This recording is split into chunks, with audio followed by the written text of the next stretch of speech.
Using my Barclaycard Forward credit card to pay for the stuff I need now and paying back on time could help build up my credit score for the day I need something bigger.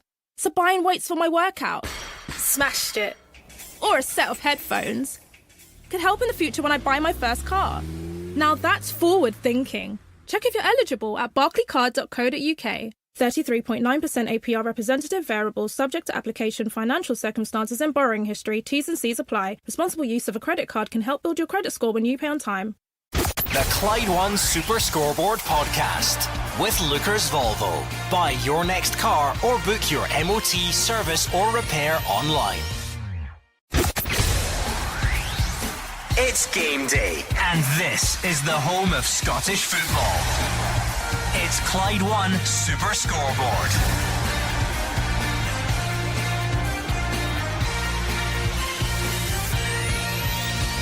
Good afternoon and welcome to Clyde One Super Scoreboard on League Cup final weekend. All eyes will be on Hampden tomorrow to see if Celtic or Rangers will lift the season's first silverware and the latest set of bragging rights. Before that though, a huge day at the bottom. Stuart Kettlewell's in permanent charge of Motherwell at Kilmarnock. There's another 6-pointer between Ross County and Dundee United, and a cracker in the battle for the top 6 as Aberdeen host Livingston. I'm Gordon Duncan, and joining me in the studio this afternoon, Gordon Dalziel, Mark Wilson and Hugh Keevins. All over the country, people will be looking for something to take their mind off the big picture tomorrow, the Dramarama at Hampden. Well, you could do worse than pay attention to the B-movie today. What a double header we have at the Global Energy Stadium and at Rugby Park. Can Stuart Kettlewell make it 3 wins in a row as Motherwell manager? If he does, he's on some job in a week. And Dundee United, the owner, Mark Ogren, says if they go down, it's no problem because they'll come back up in a season. Oh, yeah? Well, there's some weekends, Gordon, that I miss playing more than others, and this is certainly one of them. I've been at both ends. I've been in a relegation battle that Dundee United and Ross County, Motherwell and Kilmarnock are facing this afternoon.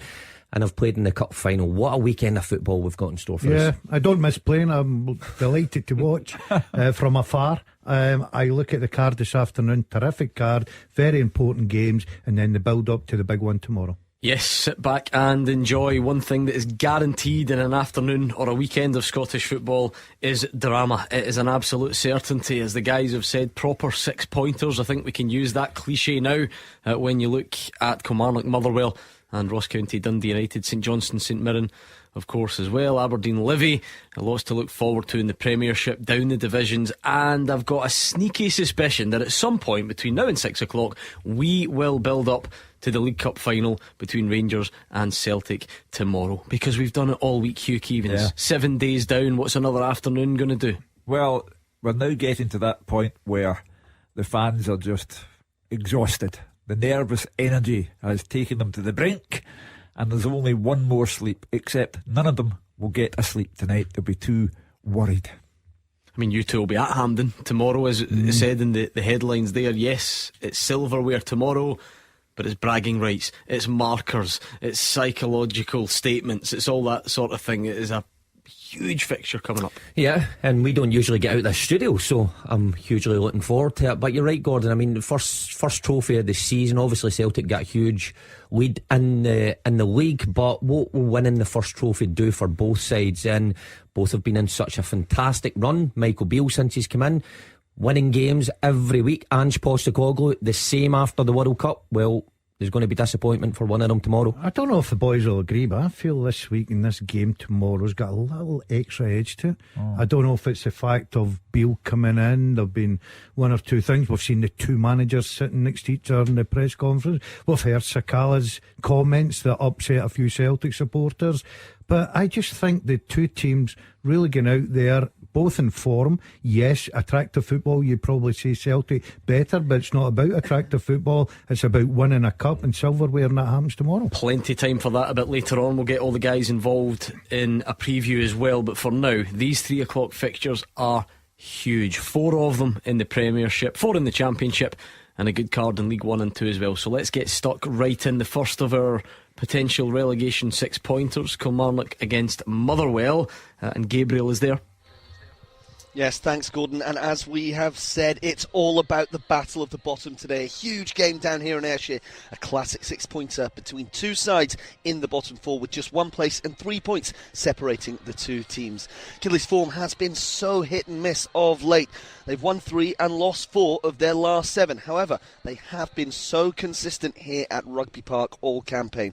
They've only lost 1 game to a team outside of the Old Firm all year. And speaking to manager Derek McInnes this week, he said he wants his side to keep that record up and build on it going forwards for the remainder of the year. He makes 5 changes from the 2-0 loss at Hibernian last weekend. Kai Oversell misses out after his dubious red card was upheld. Stokes, Alston, Lyons and Jones all drop to the bench. In come Taylor, Power, Polworth, Robinson and Deutsch.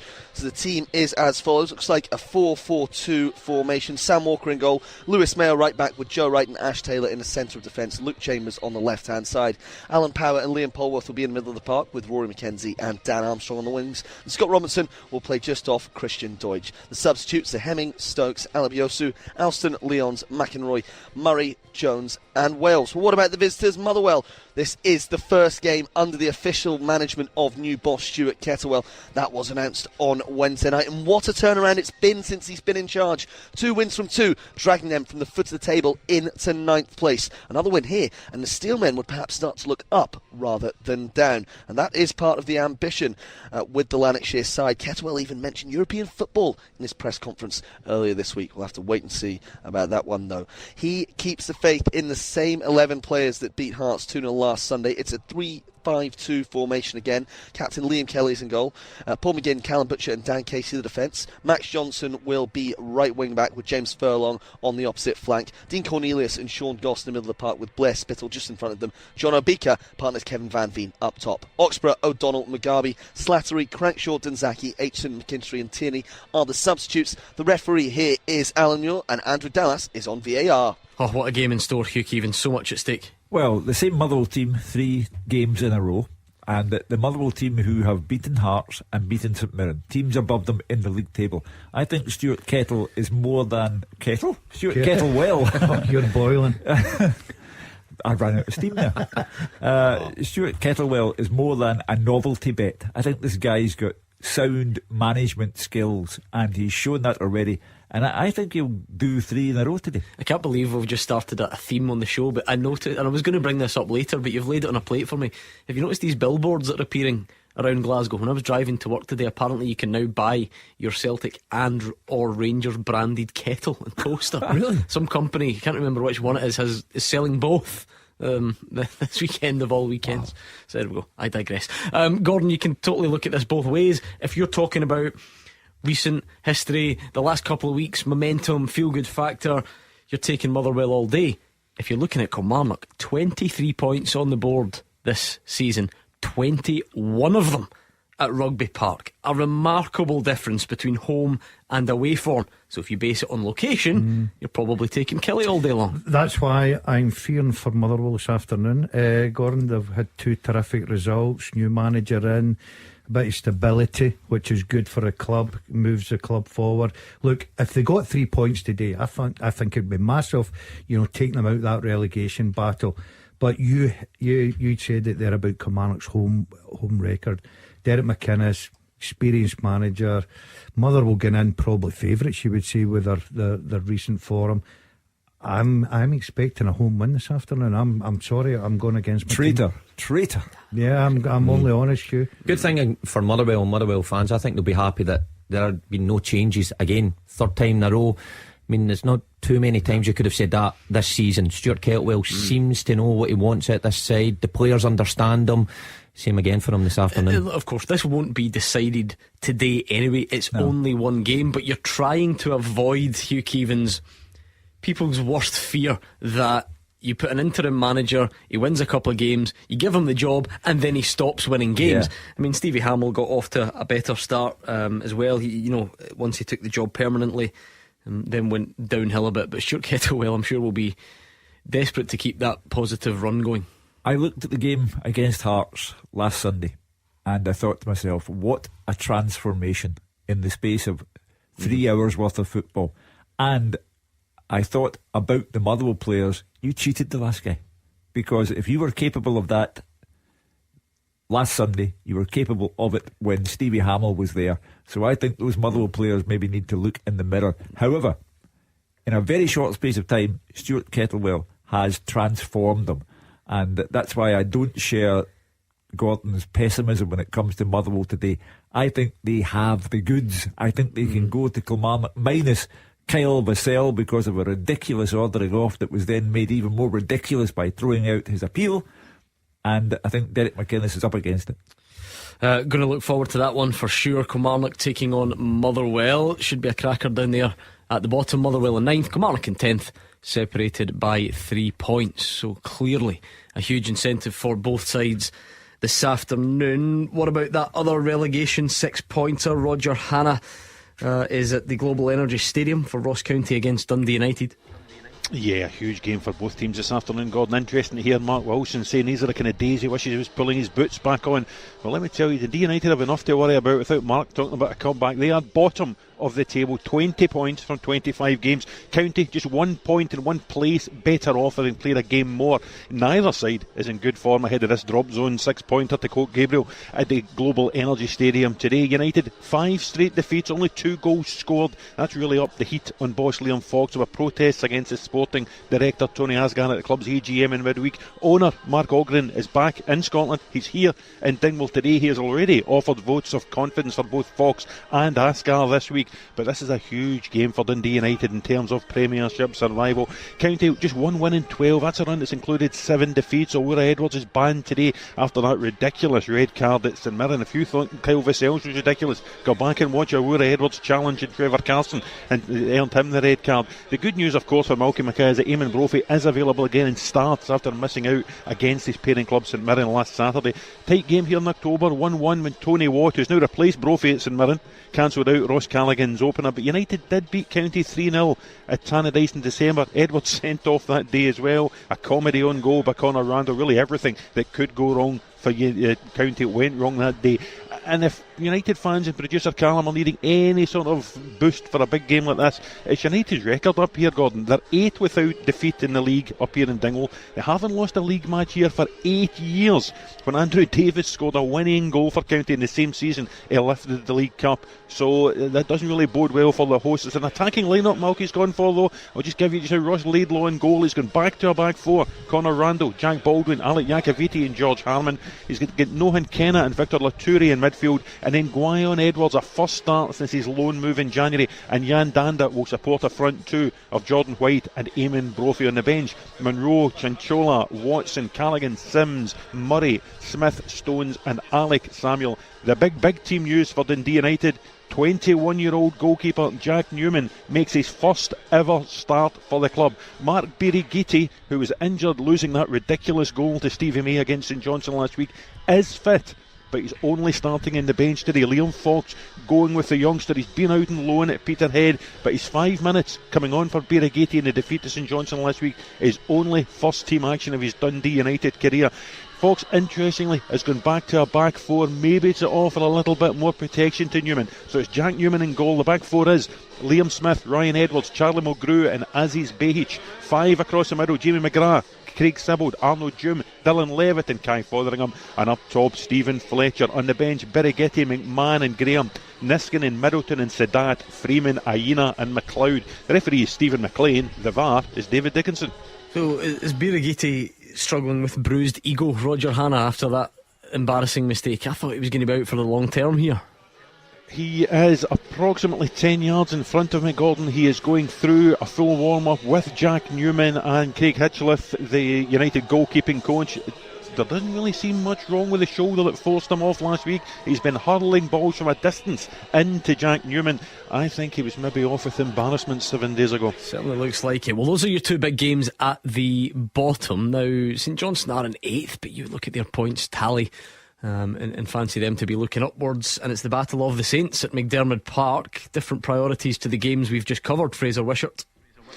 It is, Gordon. Just listening intently at you guys talking and rightly excited by the 6 pointers at the bottom of the table and the teams that are involved in that. And I think you're looking down at the dugout, Stephen Robinson, Callum Davis will be delighted that they're not even mentioned, because quite often these two are in the bottom part of the table at this time of the season. But with just 2/3 of the season gone, heading towards the split. They're in the safety of mid-table, and wins last week have put them right in the mix for the top 6. St Mirren have been there for most of the season, but all of a sudden St Johnstone are making a push, and I think both will be looking up rather than over their shoulder at teams below them. Just 6 points separate the two teams, so obviously if either win it'll be 3 or 9, so it's an important game for both, and probably more important for St Johnstone. I think if they're going to catch them, they can't really afford to lose today. In their home form recently, St Johnstone not been great, just 3 wins all season. One of them was against St Mirren here in September, and the strange form recently, lost 4 goals in their last 2 home games against Livy and against Celtic, which can happen, but they've had 2 great away results at Motherwell and Dundee United against teams that were around them at that time. It's pulled them away from the bottom of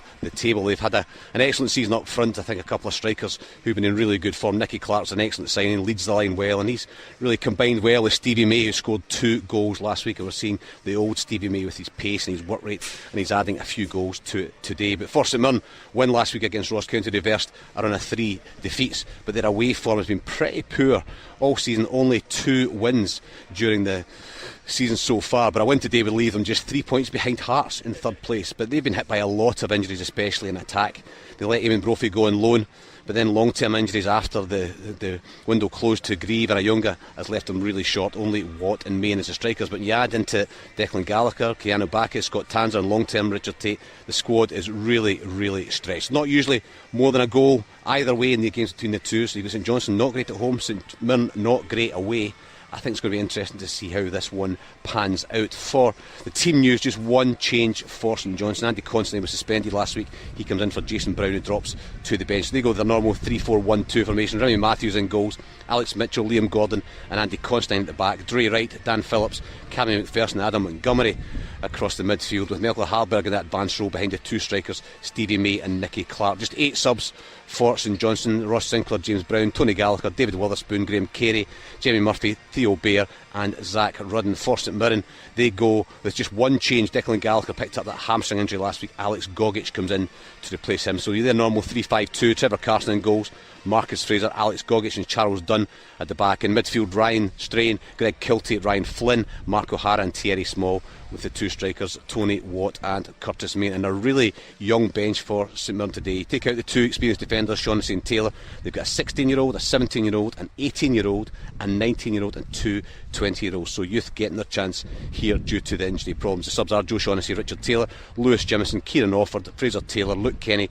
Murray Campbell, Aidan Gilmartin and Peter Urminski. And the referee today at McDermott Park is Craig Napier, and the man in the van at VAR is Grant Irvin. Should be another cracker. Looking forward to these. And again then, is this a battle for the top 6? It's 6 v 7th. Maybe you could spin it as a battle for Europe as well, because there's not much difference. Aberdeen, Livingston and David Friel has his eye on that one. Yeah, Gordon, I think it's definitely a battle for the top 6. And there was some positive news overnight for Aberdeen. The club announced that Dave Cormack obviously announced news of his illness last week. He's now recovering after going through open heart surgery in America. Clearly a very serious operation, so we wish Dave all the best.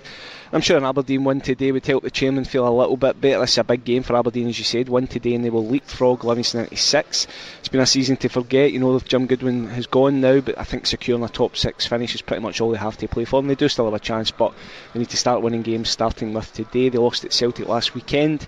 They've just 2 wins in 13, but they will need to move on today. They still don't have a manager. There's still another chance of Barry Robson to impress as caretaker. Alan Burrows, I think he officially starts on Monday, so things in terms of managerial hunt will ramp up after that. But Barry does have a chance today. They don't have a great recent record against Livy. They've lost 3 of their last 4, but did beat them 5-0 earlier in the season, albeit Jack Fitzwater, who makes his 100th Livy appearance today, was sent off that day. Barry Robson has made just 2 changes. Ryan Duncan and Ross McCrory are in for Matty Kennedy and Johnny Hayes. So it looks like a 4-3-3 formation. Jay Gorter in goals, Ross McCrory, Angus MacDonald, Matty Pollock and Jack McKenzie at the back, with Leighton Clarkson, Yilber Ramadani, Graham Shinney in midfield, and Ryan Duncan and Duke either side of Bojan Majowski. Subs for Aberdeen are Lewis, Mercandi, Mislovic, Watkins, Hayes, Coulson, Kennedy, Babbage and Roberts. As for Livy, Davy Martindale, Gordon, we always love listening to him. He's always got stories to tell, and he had an eventful week this week. He was down in London, he was at the American Embassy, and he was caught up in a bomb scare. Davy's a man of many talents, we all know that. He does everything at Livy, and I can just see him as that Gerard Butler type action hero trying to defuse the bomb. Turned out it was a false alarm. He emerged unscathed, and he does lead his team up north today. Livy lost to Rangers 3-0 last weekend, but this is one of the biggest games of the season, as we're saying. If they want to have top 6 ambitions, This could be a huge 3 points for them. They would move 6 points clear if they win today. Stefan Omiyonga is suspended after his red card against Rangers last week. His place is taken by Bruce Anderson, who's back from injury to face his former club. That's a real boost for Livy. So 4-3-3 formation as well. Shamal George in goals, Nicky Devlin, Jack Fitzwater, Ayo Obalai and James Penrice at the back. Midfield three of Stephen Kelly, Sean Kelly and Scott Pittman, with Stephen Bradley and Joel Newbley either side of Bruce Anderson. Subs for Livy is Hamilton, DeLucas, Longridge, Brandon, Boyce, Holt, Bahambula, Stenhouse and Andrew Shinnie, who, if he does come onto the pitch today, will be facing Graham for his brother for the third time in their careers, and Graham's won the previous two, so there could be some brotherly bragging rights later on. The referee is David Monroe and the VAR is Don Robertson. From miles down the road, I can sense the desperation in David Friel's voice that somebody in either team makes a mistake so that he can get bomb scare into his match report. Hugh Keevins. The best line in the story, and David, an old hack like myself, will appreciate it. The best line is when the gentleman came running towards Davy Martindale with a rifle inside the American embassy saying, "Get down, get down." And Davy Martindale's reply was, "You've seen too many films." Anyway, on that note, let's take a breather, because that's you up to speed with the team news from the 4 Premiership fixtures this afternoon. At this stage on a Saturday, we get all the guys involved. We take a good look at the week's biggest talking points. 3 guesses what that's going to be. We'll do it next. And now a word from our podcast sponsor, Lookers Motor Group. They've got Jaguar, Land Rover and Volvo showrooms across Glasgow and the West, so you can find the new or used approved car that's right for you. The Land Rover showrooms can be found in Motherwell, Darnley and the north of Glasgow, with their Jaguar and Volvo showroom found in Hillington. And right now at lookers.co.uk you can browse and shop 24/7, value your part exchange, order and take delivery from the comfort of your own home. Every approved used Jaguar, Land Rover or Volvo comes with a minimum of 12 months warranty, roadside assistance, MOT test warranty, an independent mileage and service history check, software updates and lots more. Check out lookers.co.uk to get your new or used approved Land Rover, Jaguar or Volvo today. Now back to the podcast. I'm a British Gas money saving engineer, helping protect homes and wallets. Home care covers your heating, plumbing, electrics and drains, but most of all, it helps protect you from surprise repair bills. The last thing anyone needs right now. So if anything goes wrong, we'll be around to put it right, helping you save money and the hassle of finding a decent engineer. Search British Gas boiler cover. Features vary across products. Geographical restrictions and terms apply. I started to lose hope of ever finding the one, but then I saw them online. We met in person and they looked exactly like their photo. As soon as they touched my face, I knew we were made for each other, and I just couldn't believe attractive, well-put-together glasses were available elsewhere. Don't fancy the frames at your opticians? Specsavers is available. Bring in your prescription and get 2 for 1 from £69 with single vision lenses to the same prescription. Ask in store for details. Action as it happens, and your reaction from 5 on the open line. This is Clyde One Super Scoreboard. Hugh Keevins, Mark Wilson, Gordon Dalziel are in the studio. The top team are out and about, looking forward to a fantastic afternoon of Premiership action. At this stage on a Saturday, we do tend to get everyone involved and take a look at the week's biggest talking points. And Hugh, I don't think there's much mystery as to what the biggest talking point on this show has been every single night. Well, in terms of the pre-match build-up, things said by players, this has been the connoisseurs edition. We've had all sorts. The other mob, being a phrase used about Celtic, and the same man who used it, Fashion Sakala, said when you play against Celtic you want to hurt them. I don't think he meant what people are taking out of that, but you have to be very careful in the run-up to one of these games. However, on the positive side, since Ange Postecoglou and Michael Beale faced each other across the city, since the draw between the two of them at Ibrox, each has played 9 games.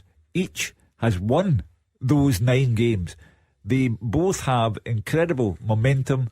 The final, one day, and it will be tomorrow, we will have to call it, but it is incredibly close. I think it was something we acknowledged during the week, Roger Hannah, that although these games have always got a big build-up, actually this one has been longer and therefore a bit more intense than the previous ones. The New Year fixture comes no surprise, at New Year. It doesn't give you time for a proper build-up. The previous one at the start of the season came just a couple of days after the sides had played respective Champions League games. So again, it didn't give time for this length of build-up. It has been wall to wall. There is silverware on the line, and there has been so much said this week and so many questions asked. And tomorrow we start finding out the answers. Yeah, and I think it's been amplified. There hasn't been a final at Hampden between them, Gordon, for over 3 years since that notorious Christopher Julian winner for Celtic in the League Cup final back then. So that amplifies everything that goes on round the game. Hugh's right, too close to call. The closest sample we've got is that 2-2 game at Ibrox at New Year. Celtic took the lead, Rangers overturned it, Celtic equalised at the end through Kyogo. It wouldn't surprise me if it was as tight tomorrow. It goes all the way into extra time, and you wonder then the importance for Rangers of getting the likes of Tillman, Lundstrom, Jack, Ruth, all of these players who have all been doubts through the week. Some haven't trained, some have only trained a little bit, because the managers will need to look to their benches, I think, if it goes all the way, and Celtic look to have a greater strength and depth if Rangers don't get those players back. Fraser Wisher, it does seem like, despite the fact these sides meet 4, sometimes 5, sometimes even more times in a season, you think the intensity of build-up would die down at some point, but it just doesn't.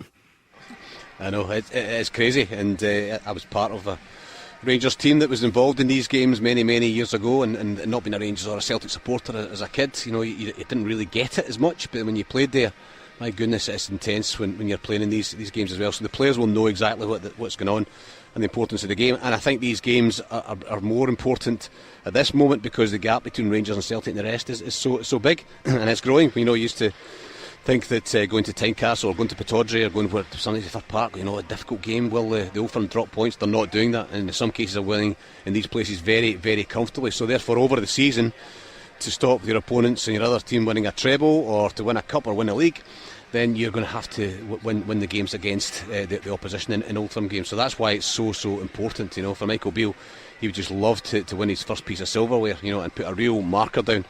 And for Celtic, they'll win the league. I don't think any of us will think that Rangers will catch them there. So this would be a second piece of silverware and 2 steps towards the treble almost as well. So huge importance. For me, it really depends on whether Rangers get those key players back in that midfield area, because that's where Celtic control the game. The likes of Moy and O'Reilly and Hatate McGregor in particular have been absolutely outstanding all season. Rangers have got to stop them getting on the ball, and when they get the ball, Rangers use it well and keep the ball, because there's no point giving it back to Celtic. That's what happens when they play other teams as well. So that's a key area, and if these 3 players are not fit or not even 100% fit, that's a real problem for Michael Beale. Yeah, I mean, David Friel, the points total tells you that there's not been a lot between the sides recently. I think the bookmakers will have Celtic favourites, or did last time I checked. Some people on the show this week saying, well, Celtic are winning more convincingly and therefore they are favourites. How do you see it going into tomorrow? Yeah, I think they are favourites, Gordon. Look, it's 2 good teams, 2 teams in form. I think Celtic are just a bit more settled, probably more match winners, a more cohesive way of playing. I think Rangers' results under Michael Beale have been really good. There'll be some eye-catching performances, Hearts away especially. At times they've sort of had to grind it out a wee bit. I think recent weeks have probably been a bit more solid at the back, but yeah, I think Celtic are entitled to be favourites. I think Celtic personally will just edge it, but there's no doubt this game could go either way. Rangers are in good form, as I said. To touch on what Fraser said, I think Malik Tillman being fit will be huge for Rangers, because he just seems to make something happen whenever he's on the pitch. But I do think Celtic, in terms of their match winners, I think that's why they're favourites. And even off the bench, Gordon, for me this game tomorrow is a 16-man game for both teams. I think the bench will be so important tomorrow. I mean, Roger Hanna, we all had good fun on Tuesday when we saw the most awkward press conference of all time with Ange Postecoglou and Michael Beale sitting next to each other. What it did, though, was rob us of the chance to find out later in the week what the fitness update was. So last we heard, it was struggling Malik Tillman, John Lundstrom, Ryan Jack, and unless anyone can tell us any different today, it's a bit unclear. Yeah, very much unclear. I don't think we'll know until 1:45 tomorrow, 2 o'clock tomorrow, when we see the team lines. Michael Beale made it clear, I spoke to him after the game at Livy last Saturday, Gordon, and he made it clear if he had to, he would happily go with the starting lineup that played at Livingston, that won 3-0 at Livingston. For me, it's a big ask for the likes of Todd Cantwell to get his first experience of the Old Firm game in a Hampden final. I think Rangers would go into it with a great degree more comfort if Malik Tillman was fit. He was really coming on to a game there just before he got that injury, and Raskin looks the type who might embrace the occasion of a Hampden final. But in there alongside Glenn Kamara, I think Michael Beale would prefer maybe Raskin and Lundstrom for a game like that, maybe Raskin and Jack for a game like that. He would certainly want the options available to him, even if it was off the bench. Yeah, what's the issues? What are the headaches or the selection dilemmas for Michael Beale, Gordon? I think the boys make good points. I think he'll have a strong starting 11 tomorrow, Gordon, but it might come down to those substitutions. Well, we know that Celtic usually they make 3 substitutions. They come on, they make an impact, they score goals, they change games. It was very positive. So I totally agree that it'd be nice for Michael Beale to have a real strong bench as well. I think this will be very close tomorrow. I'll give you my prediction tomorrow, but I think it'll be very close. I think both sides have got match winners, both in good winning form. Okay, Celtic probably playing in more attractive football, but in cup finals, Mark will tell you, we've played in them. That goes out the window. It's all about getting your hands on that trophy. Raskin, does he play? 100%. 100% for me. Tillman obviously will play if fit. Yeah, I look at and then if not, what's the? I think Tillman would be a big player for him because I think he's in good form. He gives him something different, scoring goals as well. If not, I would look at Raskin in there. I would look at someone like Jack. I'm a big fan of Jack. I know he's went through his injury situation this year, but I think he brings a lot of good things to Rangers. You've got Lundstrom, a fan's favourite, but this season hasn't done it for me, to be honest with you. It'll be interesting to see who's going to play tomorrow. I think Sakala will definitely play. Kent will play on the left. Morelos through the middle. It's that midfield area where Fraser highlighted it, which is going to be so important. What are Celtic's considerations, Mark?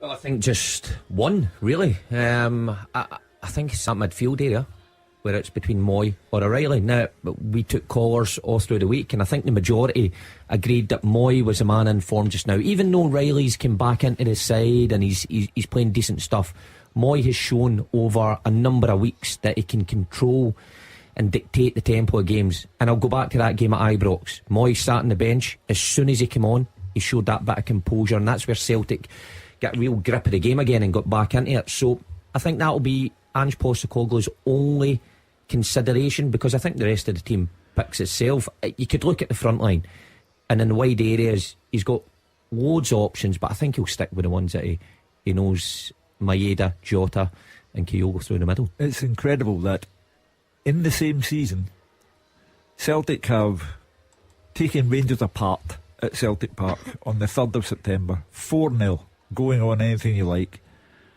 And I think that Fashion Sakala summed it up in his press conference during the week when he said that Rangers were easy to beat under Giovanni Van Bronckhorst. You have to give Michael Beale credit, because the transformation that Rangers have undergone since he became manager is nothing short of incredible. And it was highlighted in the 2-2 draw at Ibrox. Sloppy defending cost them towards the end, and Kyogo, the ultimate predator, he got the goal that mattered, made it 2-2. But in a season which started with Rangers being thumped 4-0 at Celtic Park, we're now talking about the potential for Rangers winning the first cup, and that is all down to Michael Beale. David Friel says he thinks Celtic are slight favourites. It could go either way, but Celtic potentially just to edge it for him. How do you see it panning out, Fraser? I agree with David. I think Celtic will just edge it, but it's going to be mighty close. I think it might even go to extra time, but for me, I said all season, when you get 5 subs now, substitutes have got so much more importance. I mean, you look at Celtic's bench, the selection problems for Ange Postecoglou are who to leave out, because he's got so many good forward players, and I think if they're not doing it, then he can look to the bench. Haksabanovic and Forrest and these kind of people are not playing. Abada, goals within them. So I think Celtic just have the edge, but maybe not over 90, maybe just an extra time. Be a long afternoon for you two at Hampden, Mark Wilson and Gordon DL. What about you then, Roger Hanna? Prediction time, and shows you're working. Yeah, listen, I agree exactly with what the boys have said. We had our predictions out in the newspaper through the week, and I think I went 3-2 Celtic in extra time, with the caveat that in these games anything can happen. The late great Alec Cameron, who Hugh knew very well back in the day, famously said only a fool would predict the outcome of an Old Firm game, so it's 2-1 Celtic for me. and that's really the case. I mean, these games, they write their own scripts. What I will say is, I hope that the guys at Hampden tomorrow and the guys back in the studio are talking about the football. This is the first ever Old Firm Cup final where VAR is in operation. We do not want a VAR controversy. We do not want a refereeing controversy. We want a good old-fashioned League Cup final, Rangers versus Celtic, and the best team winning. I think it's just as well, Roger, that there are so many players, from Asia, from Africa, who don't truly get caught up in the madness of it all. Because having watched my first Old Firm game 63 years ago, I think the dislike that the fans have for each other is greater now than it has ever been. The tension in the air will be palpable tomorrow, and it's as well that the players on the park have shown the ability to rise above it all and give us proper football matches. Well, I must say, Roger Hannah is a fool, because he's had the chance there to predict one team in the paper and just change his mind and predict the other on here and cover his backside, but he wouldn't do that. So that's everyone going, oh well, I think Celtic, but they'll edge it, and I think it will be close. Anyone wanting to go in here, or are you keeping us all guessing until tomorrow? Well, I know who I'm going for. It may surprise a few people. Well, so you three can have the benefit of waiting for the teams to come out tomorrow, I suppose, because that's important, isn't it? Very. Yeah, I think it is. I think the boys make great points with the fact that they're talking about it's that tight, it could go to extra time. These substitutions, the tactical moves, I think the managers could win the cup final tomorrow. Making the right substitution at the right time, a right tactical move. I just think we're in for a terrific afternoon. Do you think that Michael Beale ever so slightly gets underneath Ange Postecoglou's skin? No, I don't think so. I don't have that opinion. I think Postecoglou is very focused on his own, his own job, his own team, everything. I just like the fact the two of them were sitting there and everybody's picked up in body language. It's absolutely brilliant. It adds to it, Hugh, and I said earlier, as I was talking about it at the top of the show, there's an extra edge to this game for me tomorrow. That's where the excitement comes in. Hugh, you've seen many. Yep. And don't answer this question with the League Cup trophy. What is at stake tomorrow, specifically this one? I think if Celtic win, it is a statement that, okay, you can change your manager, but the show goes on here. It would be massive for Ange Postecoglou and the Celtic fans and players. I think if Michael Beale wins, then it's a tremendous statement on his behalf, because he'll say, well, I wasn't here when you built up your 9-point lead, and that's why you've got a 9-point lead, but I'm here now. So I think I always go on about tangible signs of success.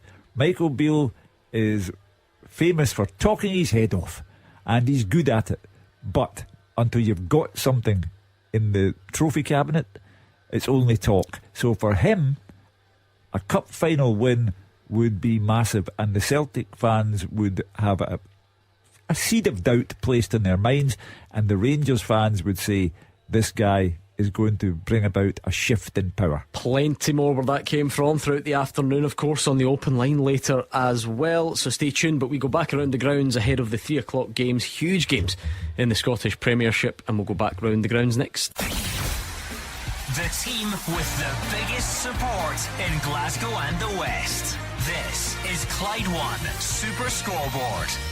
Yes, League Cup final fever is sweeping parts of the country, but you're going to have to wait that little bit longer, because there's some fantastic fixtures in the Scottish Premiership this afternoon. Kilmarnock against Motherwell at Rugby Park. Let's recap those teams, Gabriel. Yes, Gordon, as I said earlier, Stuart Kettlewell making no changes for the visitors. 2 wins out of 2 since he came in, and he sticks with his 3-5-2 formation. It's Liam Kelly in goal, a back 3 of Paul McGinn, Callum Butcher and Dan Casey. Max Johnson is right wing back with James Furlong left wing back, Dean Cornelius and Sean Goss in the middle of the park. Blair Spittle playing in front of them, John Obika partners Kevin Van Veen up top, Oxborough, O'Donnell, Mugabe, Slattery, Crankshaw, Dunzaki, Aitchison, McKinstry and Tierney are the substitutes for the visitors. The hosts make 5 changes. Derek McInnes changing his hand since that 2-0 loss to Hibernian last weekend. Team is as follows. It's 4-4-2. Sam Walker in goal. Lewis Mayo right back. Luke Chalmers on the other hand. Joe Wright and Ash Taylor playing centre half. Alan Power and Liam Polworth in midfield with Rory McKenzie and Dan Armstrong on the wings. Scott Robinson partners Christian Deutsch up top. Hemming, Stokes, Alabiosu, Alston, Lyons, McInroy, Murray, Jones and Wales are the substitutes for Killie. Let's hear from the management then. Looking ahead to that one, Derek McInnes not happy this week at the failure to overturn the red card shown to Kyle Vassell at Easter Road last week. Here were his thoughts ahead of the game. It's good to get back to home and hopefully back to winning ways. I think Motherwell have clearly had a lift with the last couple of results. I watched them last Wednesday against St Mirren. Dot watched them on Sunday, and they'd struggled to get register any real wins at home this season, and the fact they've managed to do that would be a huge lift for them. So I think they come here buoyed by that and confident about it. Regardless of that though, I think that it was always going to be a game that had a lot on it, particularly at this stage of the season. So for us, we just need to go and try and approach the way we've done with the majority of the home games, with that real confidence and belief that we can go and get the result regardless of who turning up here.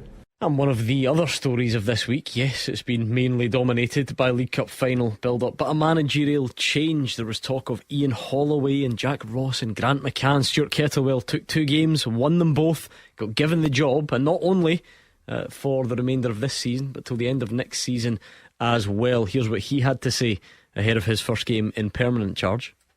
It's a massive game. Kilmarnock are sitting there. We played them in a reserve game on Tuesday. I briefly seen Derek at the game. He'd come up to watch his reserve side, and we both know there wasn't a long conversation or anything like that at all, but we both know for our respective clubs how important it is and the impact that it can have moving forward. So no getting away from it, no secrets in that whatsoever. I think it's just about who acts correctly and who acts accordingly in the big moments in the game will be the definition of or will be the deciding factor, I should say, in who comes out on top. But there's going to be quite a few of them between now and the end of the season as well. Aberdeen Livy, David, feel right on that cusp. These are the types of fixtures that can almost determine if you've had a good or a bad season, because again, look, Livy you would consider Livy to have had a good season, no doubt about it. And yes, budget wise, maybe their priority would be just to stay in the division. But if they were to fall out of the top 6 from a position of strength, then there would be a lot more negativity around the place, I'm sure. Negativity, look, David Martindale always talks about budgets and how much Livingston punch above their weight, Gordon, but I was at a game against Motherwell last season when Ricky Lamy scored in the 94th minute or something to deny Livy top 6, and I could see the devastation on Davy's face that day, and he doesn't want to let this slip. We speak about how bad Aberdeen have been this season, but as I said, they could go above Livingston at 60 days, so this is a make or break game for Livy and Aberdeen potentially. If Barry Robson also has any intention or ambition of being Aberdeen manager, these are games he needs to win as well. But yeah, you're spot on about Livy. They have had a good season, but you need something tangible at the end to show for it, and if they've lost out in the top 6 again after last season, it'd be a real bitter pill to swallow. Yeah, looking forward to that one. Let's hear from Barry Robson. For me, David Martindale's done a terrific job. I don't think he gets the credit he deserves. I really do. I think his teams are always organised. I think they fight for him. I think they fight for the club. I think they work hard. They're better on the ball than people give them credit for. I think David tries to play some decent football. So, difficult opponent to come up against. But it's a game where if we're right at home and we can bring everyone to the table, we've got a chance. We've got a chance, and we need to try and start winning games. The big 6-pointer in the Highlands, Ross County Dundee United. Am I right in understanding Roger Hannah, Mark Birighitti has been getting it tight off some of his own fans in the warm-up? Yeah, quite amazing scenes, Gordon. These practice goal nets they have, and they allow the goalkeepers and their coaches to warm up with, so they're not messing up the precious 6-yard boxes before games. Well, United were warming up, I think it said earlier, only 10-15 yards in front of us here at the Global Energy Stadium, and among the first United fans came in was a young gentleman who shouted and shouted and shouted until he caught Mark Birighitti's attention, and then told the Australian goalkeeper precisely what he thought of him. They continue to warm up, and the stick continued to come in the direction of poor Mr Birighitti, to the extent that Craig Hinchliffe, the United goalkeeping coach, simply moved Birighitti and Jack Newman elsewhere to continue their warm-up. So it shows that tensions among the travelling support, and there are about 1,000 of them expected here in Dingwall this afternoon. A big travelling support to back Dundee United at a stadium where they traditionally do very well. Tensions are running high. That's not great, Mark Wilson. Oh no, I've been on the receiving end of that from the Dundee United fans. No, not nice to hear.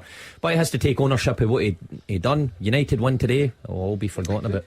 Liam Fox has been speaking ahead of this one as well. 6-pointer, as we keep saying.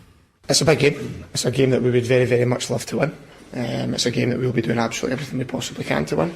We know how big a game is. There is a lot at stake. But see, as a player and as a manager and staff, these are the games that you want to play, and you want to play in games that mean things, that are important, and this is definitely one of these games. So it's about us to manage that, to put in the performance, and if we do that, again, listen, repeat myself, but if we put the performance on, we give ourselves a much better chance of taking the 3 points. Every game in this league is different. No two games are ever the same, so we'll need to make sure that we're ready for whatever type of game it's going to be to come out on top. And the Battle of the Saints, Fraser Wisher again. The much maligned split, it clearly has its faults, no doubt about it, but it does sharpen the minds on fixtures like this and what it can mean between now and the end of the season. Yeah, when we were sitting at 26 games, there's only 7 games before the split, and if you are in that top 6, obviously it means you can't be relegated for a start, no matter how that goes, but also you know the minimum amount of money you're going to get as a club. So St Mirren or St Johnstone are both finished in the top 6, they know the minimum prize money, so they can actually start planning for the following season and starting to attract players. And I think also, nowadays, because there's 5 out of the 6 qualify for Europe as well, there's a great chance for a European place. So both these clubs really have a big incentive. I think particularly St Mirren, when they've had a number of poor years, and they've really kind of struggled towards the bottom end of the table for most of their time recently in the Premiership. They're now sitting 36 points. A win today takes them above Hibs, who don't play today, and only 3 points behind Hearts in third place. It's remarkable. But you're looking at both the teams. 12 home games for St Johnstone, and they've only picked up 11 points. 12 away games for St Mirren, they've only picked up 8 points. So how does this one fare out? Because St Johnstone are not great at home, St Mirren not great away. So I think what will win out in the end will be, we spoke earlier about the options that Celtic have on the bench. I think St Johnstone will win the game purely because they have more options. St Mirren have a lot of kids coming in, and they might, hopefully just one of them comes on and plays really well, because you like to see kids doing well. But Shaughnessy and Taylor, 2 centre halves with experienced players, they're not going to come on and win a game for you, whereas St Johnstone have David Witherspoon, Graham Carey, Jimmy Murphy, Zach Rudden, Theo Bair, 5 options if the game's going against them. So for me, I think it's going to be a good game. I actually do think there may be 1 or 2 goals. Usually these games is 0-0, 1-0. I think we'll see maybe 2-1 St Johnstone at the end of the 90 minutes. Let's hear from the managers in that one then. Callum Davidson, then Stephen Robinson. St Mirren are a really good team. I've watched them a lot this season. They play probably the majority of the games without possession, but what they do is they work extremely hard. They're very organised, threaten both boxes, so that's why they are where they are. I think Stephen's done a fantastic job there. We need to make sure we win that sort of contest. We've got to make sure we're up for it. They've had a good result last week as well, so they'll be on a high. So it's going to be a really tough game, and I think probably both play similar styles, and hopefully we can come out on top. I think we worry about where we finish, at the end of the season or towards the end of the split. I think try and gain as many points as we possibly can has always been our aim. Don't look too many games in front of yourself. Deal with what's in front of us.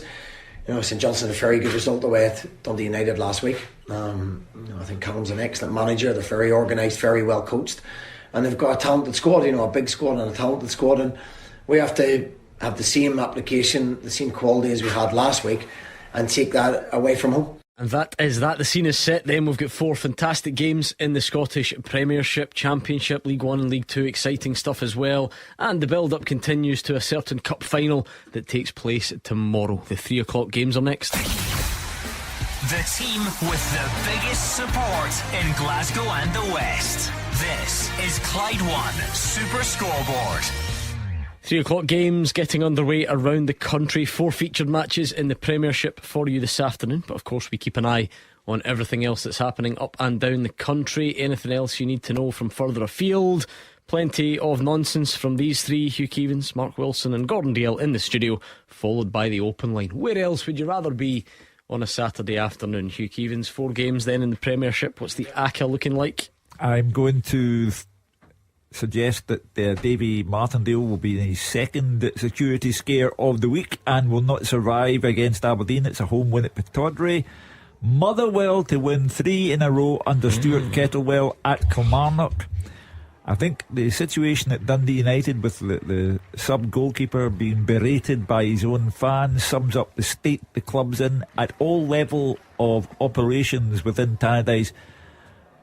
Things are not going well, and it will continue today because Ross County will beat Dundee United and the Perth Saints will beat the Paisley Saints. I'm going to go for 2 draws and 2 home wins in those fixtures. The draws coming at Pittodrie and St Johnstone versus St Mirren, and I'm going the home wins. Kelly to beat Motherwell, Ross County to beat Dundee United. Aberdeen Livingston draw, Kelly home win, Ross County Dundee United draw, St Johnstone home win.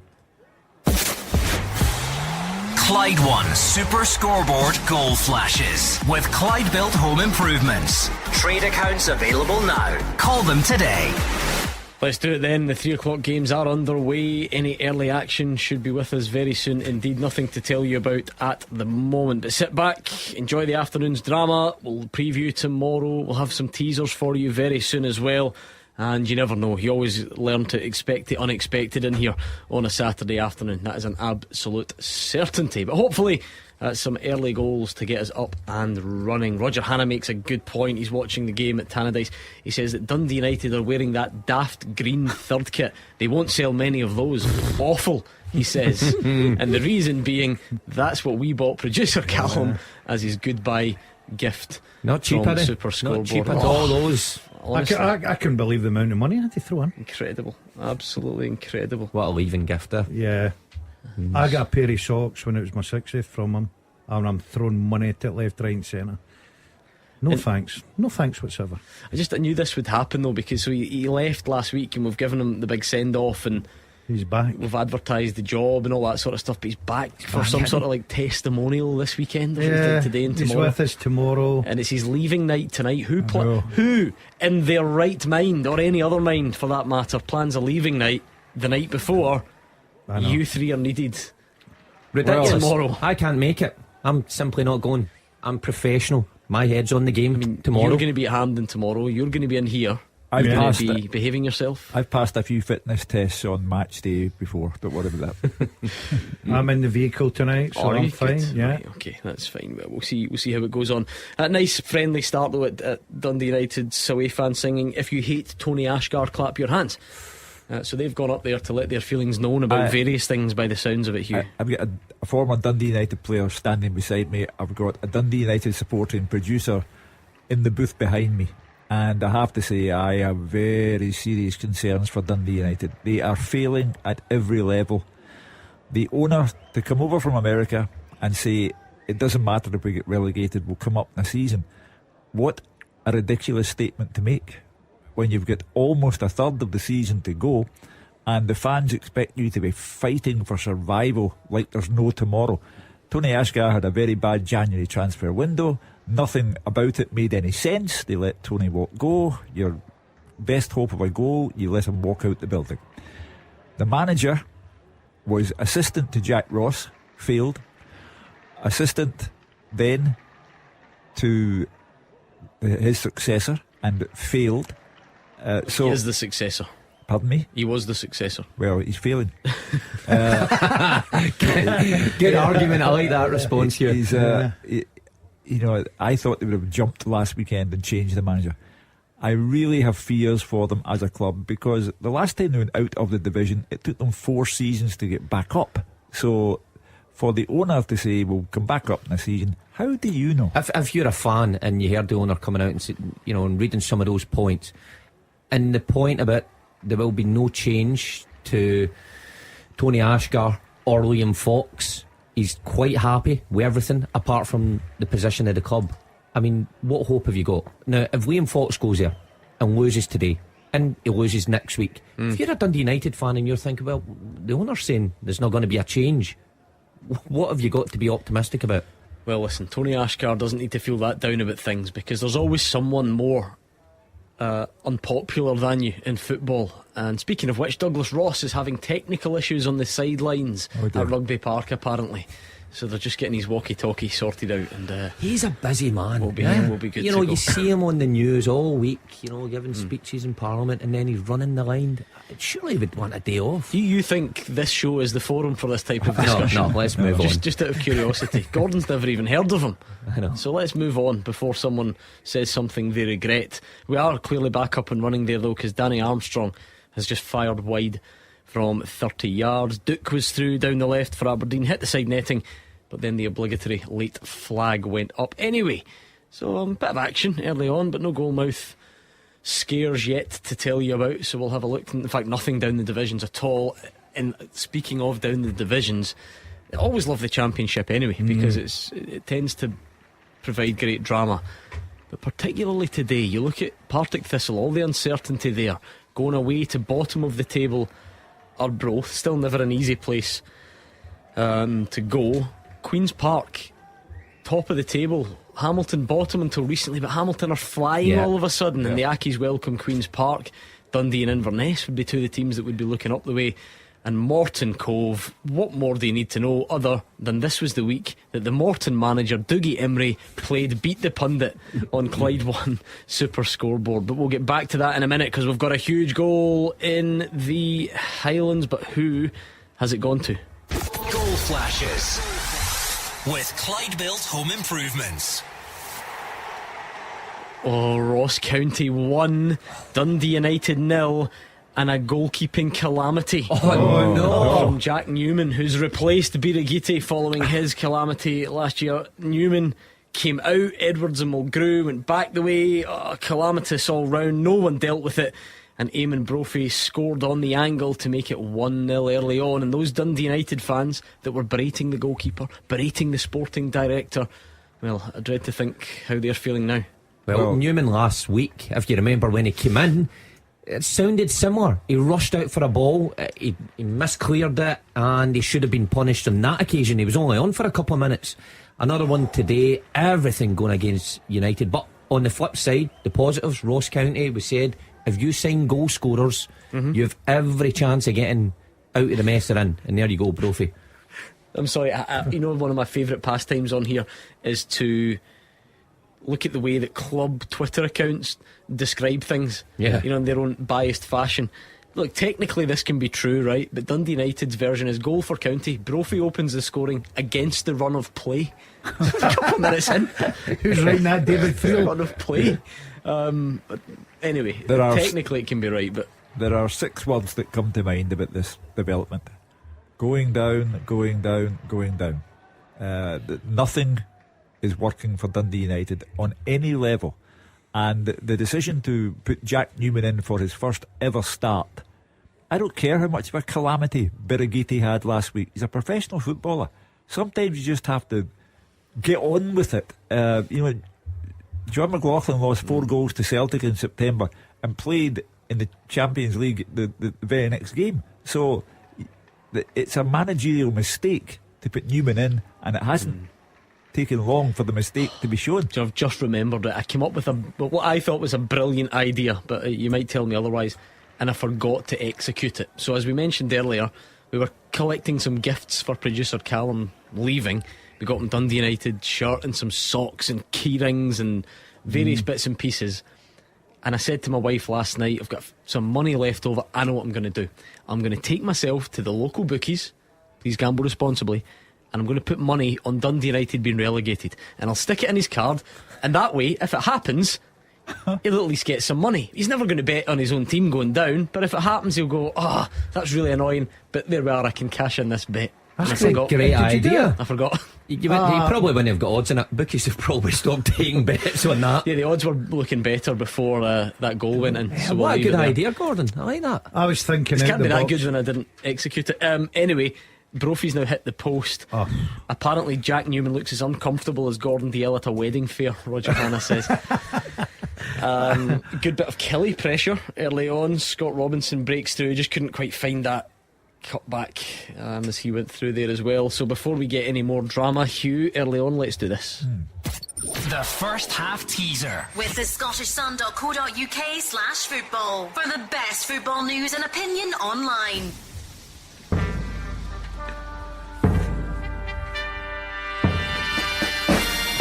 You've got to go for a Celtic and Rangers question this weekend of all weekends, and it is: name the last 3 players from both Celtic and Rangers to score on their league debut. That's 6 players in total. The last 3 to score for Celtic on their league debut, and the last 3 to score for Rangers on their league debut. I'm looking at those answers, and a couple of them are very, very sneaky. Yeah. Not sneaky, just difficult. Just ones that you may have forgotten about for one reason or another. So you're going to need to be bang at it to get them right. So get your answers in at Clyde SSB. We need 6 names. So we need the last 3 players to score on their league debut for Celtic, and the last 3 to score on their league debut for Rangers. Particularly the Rangers one, I would say. There's a really, really tricky one in there, and a fairly tricky one in the Celtic list as well. So absolutely correct, but fairly tricky. Yes. So let's see how we get on there. So 6 answers at Clyde SSB, and we'll see how it goes. Gordon Dale was so chuffed with himself, he'd written one down and he was pointing at it. That is wrong. Don't write that. That's right. That one. Yeah, that's the one you want there. That was the one I was thinking what of. That guy did do, I think, was score in his 2nd and 3rd games. Yeah, and they were very significant goals. See, I missed the first. You missed his debut, did you? Somebody scored on his debut though. First goal. Also their debut. Is that the first goal in Scotland? Yeah. No, it can't be. Sorry, we've already had one in the top goal, flight. But yeah. Airdrie 1, Falkirk 0. Big game that in League One, and it's Callum Gallagher, man of many goals for Airdrie. He's opened the scoring inside 10 minutes. And you know, I always like to, I'll never give you all the results or scorers from England, but I'll always mention if it's like a Scottish player or someone who used to play up here. But I'm really stretching it here because you might have forgotten about this guy, Liam Palmer. Yeah, Scotland international right back. You're looking at me confused. Yeah, you've forgotten about his existence. He thought you were going to mention Darryl Dyke. Liam Palmer has scored for Sheffield Wednesday, for anyone that cares. No offence to the Palmer family. Who did he play for up here? If they're listening, he didn't. We didn't play with Scotland right back. Oh. Yeah. He had one good assist. Was it for London Dykes? He played pass a across great the face, pass. wasn't it? Yeah, that was an away that. game against. Can't I remember? Anyway, that's good info for you. Good story. Czech Republic or something? No. Yeah. Great shout. It was a team. Czech Republic didn't have a team. Was it now because of COVID? Yeah, and they still battered us for a bit, but we won the We game. won the game. Aye. Good Anyway. shout. Good memories. Right, so we do have an opener in the Premiership. It's for Ross County. Producer Callum, he's so torn. He's had his wee night out haircut. He's all looking forward to going out tonight, and his team's ruining his day. Yeah. Why are you pulling that face? You have objectively had your night out haircut. Well, it's for his new job. He said. should have dyed it because it's looking a bit grey, isn't it? It's getting a bit grey. By the way, I noticed that as well. I've got to give him a few tips. I'll tell you what. I can't speak. I'm in that boat as well. He'll have a worse time when he walks in. You, however, certainly can't speak. I'll give him all the tips. In You know what's fact, funny? I've got some old stuff there. See when you look, back at the old photos, and I've got some on my phone of you that sometimes pop up. Never dyed it once. Let me tell you. It's hilarious when you see your hair colour. I was contracted, but I'll tell you what, he'll have a worse night when he walks in. There's about 3 he's leaving to. Well, me, you and you. And we're only staying for 5 minutes. Big goal in the Championship. Dundee 1, Inverness 0. Zach Robinson with a 13th minute penalty. Stranraer won his 5-0. Matthew Grant opening the scoring there as well. We've got another goal to tell you about. Just here's what to do. Take a look at producer Callum's face for me, and I'll tell you which way this one's gone. Goal flashes with Clyde Built Home Improvements. Not looking good. Ross County 2, Dundee United 0. Jan Danda, great move. Brophy to White to Danda, who has been very good, you'd have to say, for Ross County, despite the fact that they're down there. United all over the place. But that's humiliation in the making. And the 1,000 Dundee United fans who've gone to Dingwall, well, if they were abusive towards a player on their own team before the game started, I can't imagine what it would be like at time up. But it's all consistent with bad decision making. They've appointed the wrong manager. They should have done something about it last weekend, with a third of the season to go, to see if they can fashion their survival. And then the owner stands up in front of the AGM and tells them it's okay if they get relegated. I'm a bit old fashioned. I still don't really like these discussions being so easy to come by, where you just talk about someone losing their job. But it is, I guess it's unavoidable in modern day football. Would they still do that? Would today, for instance, Well, is Liam Fox, is it, or are they just sticking with their man now? I think that both Tony Ashgar and Liam Fox are trying to cover each other's back, because the two of them are under immense pressure. The fans want both of them out. We know that's not going to happen. So I'm with you. I listen, being in management, you hate to see anybody lose their job in football. They've got bills to pay like everyone else, but it's supposed to be a results-driven business. They're down bottom of the league. They look like they're going to get relegated. They go to Ross County, who's just above them today, and within 15 minutes they're 2 behind. So, look, Motherwell pulled the plug on one of the greatest players that they had, in the sense of a servant to the club, and they had to make not a bad decision, a brave decision, because the fans loved them, everybody loved them, and all of a sudden back-to-back wins, and they may just get themselves out of it. Dundee United cannot just go week to week losing games, because it's just a matter of when they get in. Do you know what I'm worried about more than anything, though, as serious as that may be? You remember, like, when Scotland wore that maroon burgundy strip and lost in Georgia, and it became like linked with it, no one ever wore it. He's never going to wear this mint Dundee United strip that we bought him. It's the strip that gets them relegated. He'll do it out of sentimentality. That'll be next to your Brecon tracksuit in the British Heart Foundation shop on Byers Road in a matter of weeks. I get the impression Dundee United aren't changing their manager because they can't afford to. And that's the state they've got themselves into. Their financial position is not the brightest either. The owner has been speaking about the scale of his investment, and he realises he's not making good money. He's not making any money. We pumped 60 quid into that club shop during the week. You must be joking. I don't think that's true about affording to sack the manager, Hugh. I mean, you look at Liam Fox's contract, and what would he... Hold on, one of these. Goal flashes with Clyde Built Home Improvements. Kilmarnock, it's the home record. Everyone knew it before the game, and Scott Robinson, who's been lively early on, turns it in. Initial header from a corner saved, bounces about, and Robinson turns it in. A deserved goal for Kilmarnock. They lead Motherwell by 1-0. Motherwell worried me today.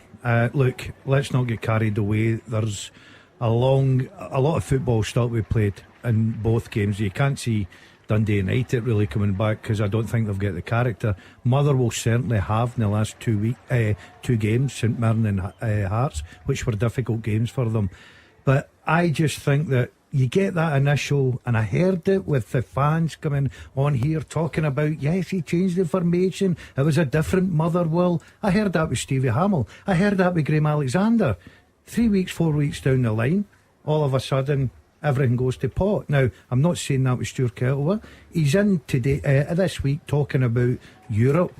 I would have just reined it in a little bit and said, right, okay, great, delighted to have the job, let's go and get a result at a difficult Rugby Park.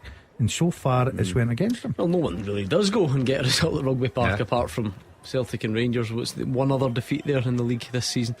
So that's just the way it tends to be. If Kelly stay up, it'll be because of their home form, of course. And Derek McInnes with 5 changes, I think he made today. Vassell, their top man, out as well. So if I was Stuart Kettlewell, I would have looked at that and thought, yeah, we've got a real chance. We've been playing well, but the home form, Kelly's been tremendous. Look, plenty of time to go. I think Stuart Kettlewell will be delighted with a draw getting out of there today. And I think Motherwell have got players in the team that can obviously score. They've got a bit of confidence, but they can't afford to lose the second one. The problem is when they go, when Motherwell go behind this season, how many times we've seen that? They quickly collapse. And what if it's a bit early to do as it stands, but if it was to stay this way, you would look at Kilmarnock joining Motherwell on 26 points. You would have Ross County moving up to 24, and United staying there down on 20. So it would be extremely tight then in the playoff spot, if you like, and not a good afternoon for Dundee United, who are 2-0 down, but plenty of time. Killie 1 up, Dundee United 2 down to Ross County. The teaser is up and running. Chris has tweeted to ask if Stefan Givarsh is too far back for the teaser. He is too far back. Far back. They're all fairly recent, Remind us of the question, Hugh. Let's do the wrong answers if we can. Well, name the last 3 players from both Celtic and Rangers to score on their league debut. 6 players in total, 3 for Celtic, 3 for Rangers. They all scored on their league debut. Extremely tough, extremely tough. James Milne has thrown 3 perfectly calculated answers in for Celtic. Hatate, Edouard, Kyogo. No. And it's none of them. Lots and lots and lots of people are saying Reo Hatate. That's the most common wrong answer. But it was his debut. Was it the Hibs game at home? Yeah. And then was it Hearts straight after that? Hearts Hearts away. fairly soon, and then obviously Rangers. Yep. Round about that time. So he didn't score in his debut. He did get man of the match though. Here's another name, Hugh, which was he did score in his debut, I think, but he's not one of the last three. He's probably about 4th or 5th on the list, so not far. Shane Duffy against Ross County. Was that too far back? No, that was Jamie Dillon's guess. Gordon and various others. Aidan Summers. No. All going for Malik Tillman. No. Not on his league debut. No, I guess not. Would he have played against Livy in the opening day of the season? I'm not very good today. Can't remember. He's not on my list anyway. That's all you need to know. Okay, keep your guesses coming in at Clyde SSB. Has anyone got them all right yet? That tells you that it's a very difficult question then. Very difficult. Go back to your point. I'll give you some clues though. The very difficult Rangers one that you're looking for was at the tail end of last season. Yeah. Right? May, so very much the tail end of last season. A youngster. Yeah. Okay. Yeah. Oh, I've got that. You're giving it away. I've got that. Listen, we need help. There's no one got all the answers yet. Let's see, Gordon DL. No. I've not got that. I've not got that. The other one. So anyway, let's see how we, the let's see how Palmerston we get on. Oh, there we are. Producer Callum, his attendance at your leaving do hanging by a thread. Marvin Bartley's Queen of the South losing 1-0 to Dunfermline. Craig Whiten with the goal there. He won't be there now, will he? Nah. Marvin doesn't take losing easily. We'll all get home the motorbike tonight. No need for a taxi. Motorbike half full. Half full. Yeah, I loved that one last week. Yeah. Go back to Mark Wilson's point. Oh, about United. I say I'm about 10 not sure minutes they ago. can afford to sack a manager, and you dispute that. Yeah. I mean, Liam Fox's contract, he's not on a 5-year contract that United would have to pay the entirety of that up. The backroom team, again, I don't think it would stretch the budget that far. Especially if right now you're at break the emergency glass. Whoever you're getting, albeit Motherwell didn't do this, you're probably just looking for someone to come in to the end of the season and keep you up. Yeah. So I think it's a simple thing. Now, again, I don't want people to lose their job, but the United fans must be looking at Motherwell and the reaction that they got. You know, an instant reaction. Let's be honest, United need an instant reaction. They're obviously not getting anything today, but next week they need something to happen, and that might be a new man. I'm with you, Mark. I think they can't afford to sack the manager, and the reason being, Mark highlighted there, I don't think he'll bond the big money. And secondly, there's a big difference between money in the Premier League and the Championship, and I think you've got to take that opportunity and take that chance. The father of producer Callum says it's the most toxic atmosphere he's experienced in a long time. He's at the game. Is he at the game, is he? Daddy Lurch. Produced Callum, you might say. What size is he? I bet he's massive. Who's up there? Penalty claim for Aberdeen a few moments ago. Miovski down in a heap, nothing doing, and then Ramadani with a header deflected wide. So I think Aberdeen the most likely there. Peterhead 0, Kelty, Hearts 1, Lewis Martin with the goal there, and another familiar name now scoring goals down south, Callum Hendry, son of Colin, scoring for Salford this afternoon. Well, I think if Dundee United gets worse, then what do they do? Okay, if I take it as a 2-1 defeat, you both believe that they could sack him but won't. If it's a humiliation, if it goes to a 4 or 5, what then? You're right. They've put themselves in a difficult position by saying that the manager isn't going to lose his job, he's safe, and that quite happy with how things at the club are, apart from the league position. Because you're right, Hugh, if this gets any worse, and look, we're getting reports that the atmosphere is toxic at the minute. What, we 25 minutes in, think producer Callum's dad's coming on at this rate. Get him on the show. To shore things up. No, I mean on the pitch. Show. On the pitch. As a sub.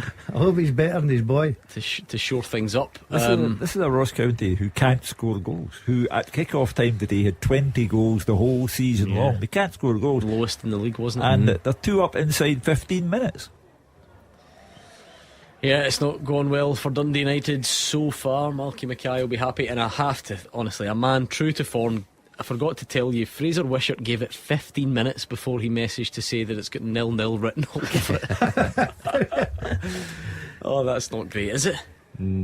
As David Friel gave the usual message, he said it was a scrappy start. Scrappy start, 5 minutes, yeah. I've got him every week for that. I noticed Stephen Robinson this week, did he say that a top six finish with St Mirren would be his greatest managerial achievement? Having taken Motherwell to 2 finals. I'm not buying into that nonsense, to be honest with you. Surely taking Motherwell to cup finals, and unless he just feels that Motherwell are a big deal and belong there, and this taking plucky underdog St Mirren to the top 6 is a better achievement. No, maybe. I suppose he means with everything that's going on financially at the club, and you only have to look at his bench today to see how many youngsters he's got on it.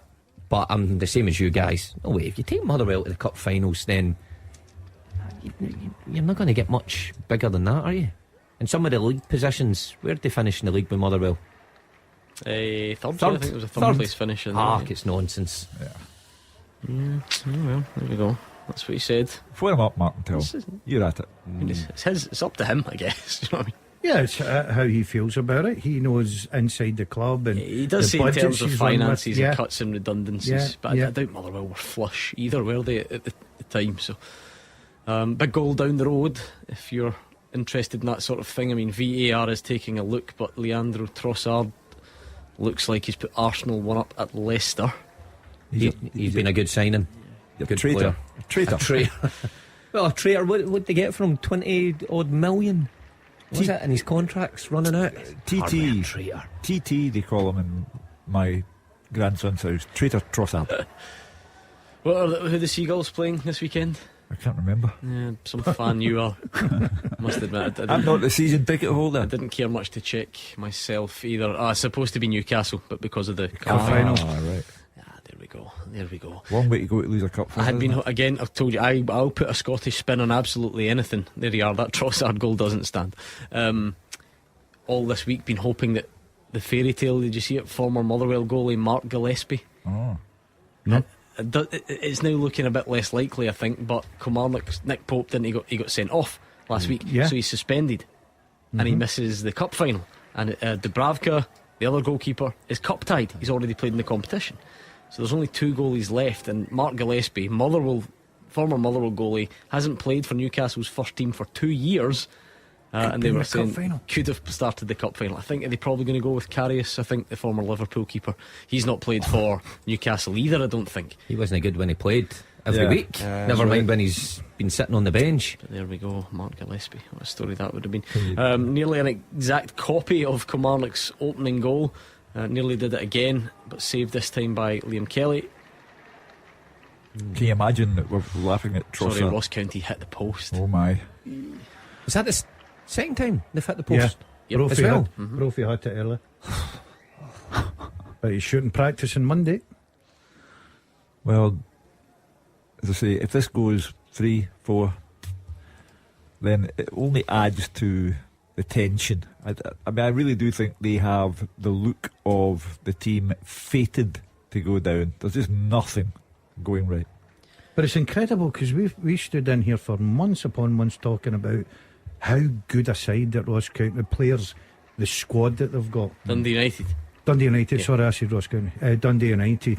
Because if you go through the squad, you would argue that they've got some really decent players, but they just can't knit it together for some reason. Yeah, very worrying start for Dundee United. Great start, Ross County. Good start, Kilmarnock as well. Goalless in our other 2. Still no one on the podium, I don't think, on the teaser. It is tough because you need excellent Celtic and Rangers knowledge here. You know, one or the other won't do in this most divided of footballing environments. I'm getting in with repeat the question, Hugh. Yeah, name the last 3 players from Celtic and Rangers to score on their league debut. 6 players in total, 3 for Celtic, 3 for Rangers. They all scored on their league debut. I mean, Craig D has got 2 of the Rangers ones and 2 of the Celtic ones. That's a brilliant effort, but still just falling a bit short. Amin has got again 2 of the Celtic ones. The best I've seen Maxim here. Maxim's got all 3 Rangers, but none of the Celtic ones. This is the difficulty with this question. He's erased them from his mind. Are they all fairly recently? Yes, absolutely. Right, okay. Tough though, tough. Very. You talk about the Ackies, Gordon. Yep, Queen's Park have taken the lead at Hamilton. Jack Thompson on 30 minutes there for the Spiders. Hamilton Ackies are on a much better form than their league position would suggest. How was the Gordon DL derby last night? You said you were going up Wraith against Ayr. Nil. The biggest cheer was when I come on the pitch from both sets of fans, and thank you very much. I really appreciate that. You know the job that I've done for both of you. Why don't you ever get invited to an occasion like that? I'm not very well liked, Mark. To be quite honest, especially down in the Somerset where I was very successful. I didn't short memories. I didn't even get. I was the only person out of everybody that ever managed Ayr that didn't get invited to their centenary night. You've obviously upset someone. Well, you would probably think half, wouldn't you? You know what I mean? There's my suspicion would be that there's a really good reason for it, and that it's probably not a can of worms we want to open on this show. And the next couple of weeks, I'm going up to. Apparently, I'm going up to, but I don't know if I'm going yet, to celebrate winning the championship with Wraith. I don't know, many years, 30 years ago or something. So I was invited to next that. year. You've got your big anniversary of the League Cup final. How many years that? Oh, 30. 30 years. 30 years, mate. Yeah. Don't look at. So what are you going up to celebrate? Winning the championship? Yeah. When's that? Next week? 2 weeks, yeah. What is it? Just a get together with it? You know what? It's just you look at the Dundee United legends on the pitch, you know, celebrating winning the league, and you're going up to celebrate winning the championship. Look, Racers, you know, they're a good club, good supporters. They love me. They want me there. They want to share the times. They want to hear the stories. We've got a video up at the back about my goals. We'll be there till probably midnight, 1 o'clock. Kilmarnock look like they are going to add a second. Armstrong in again, cutbacks to McKenzie, but the shot is blocked there. Honestly, this teaser is very tough. Craig Graham is another one who's got all 3 Rangers ones, but no Celtic. Come on, we're struggling big time here. Can't remember We've got 1 and 1. Is that it? The young That's player. Not great. I know the game he scored in. The Rangers youngster. What was the game? I don't mind you saying. Tynecastle away. And Gordon, you thought it was Alex Lowry, but it's not. Is it him? Yes. Is it? Let me see his name. Well, that's his first name, yeah. Yeah, I thought it was his second. Whoa. We need some sort of inquiry into what's happening at Pittodrie. There's some sort of water break. It's like 3 degrees. It's just an unofficial one where someone's down or something and they've all gone over. Did old Neil Warnock take the Huddersfield job? Yes, he's getting beat. 3-0 down after half an hour. Yeah, 74. Who needs that hassle at 74 years of age? It's just a passion. To top up the pension. Did you say a passion? A passion, I would say. You find yourself a warm studio, a nice coffee machine. That's what you do. You don't go out in the cold. You find yourself a nice warm Superscoreboard studio. Somebody to bring your coffee. Oh, see, speaking of supplies in the Clyde One Super Scoreboard studio, I've been eating like a king for the last week, and actually think I've got you 3 to thank. It serves you right, karma, because you remember last time I was here on a Saturday, I was feeling very smug. I'd gone over to Rogers Butchers in Clydebank Shopping Centre, got myself a nice meal, and I spilled it all over the office carpet before I had even taken a bite. And you all mocked me, and you all laughed, and you took photos, and you brought it up on the show. Well, the good people over there have sent me replacements, and I have been dining like a king for the week. Lunch and dinner. Replacements, yeah. Mrs. Duncan was out last night. I am not too clever in the kitchen, straight there, sorted. Ready meals, straight in the micro. Sorted. Yeah. This is a disgrace. I used to live beside Mr. Rogers in Clydebank, and you're sending it to people who live in the rural communities. Yeah, but your food interest stretch as far as tins of cold beans and crisps and mayonnaise. They don't do that. Do you have a microwave?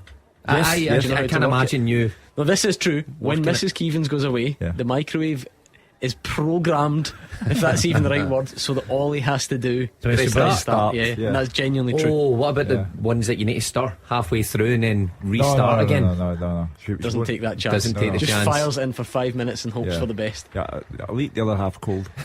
Roasting, like the pie and still game. What is it? Roasting hot on the outside and freezing cold in the middle. Exactly. So there we go. There was actually an instruction left on a piece of paper one time.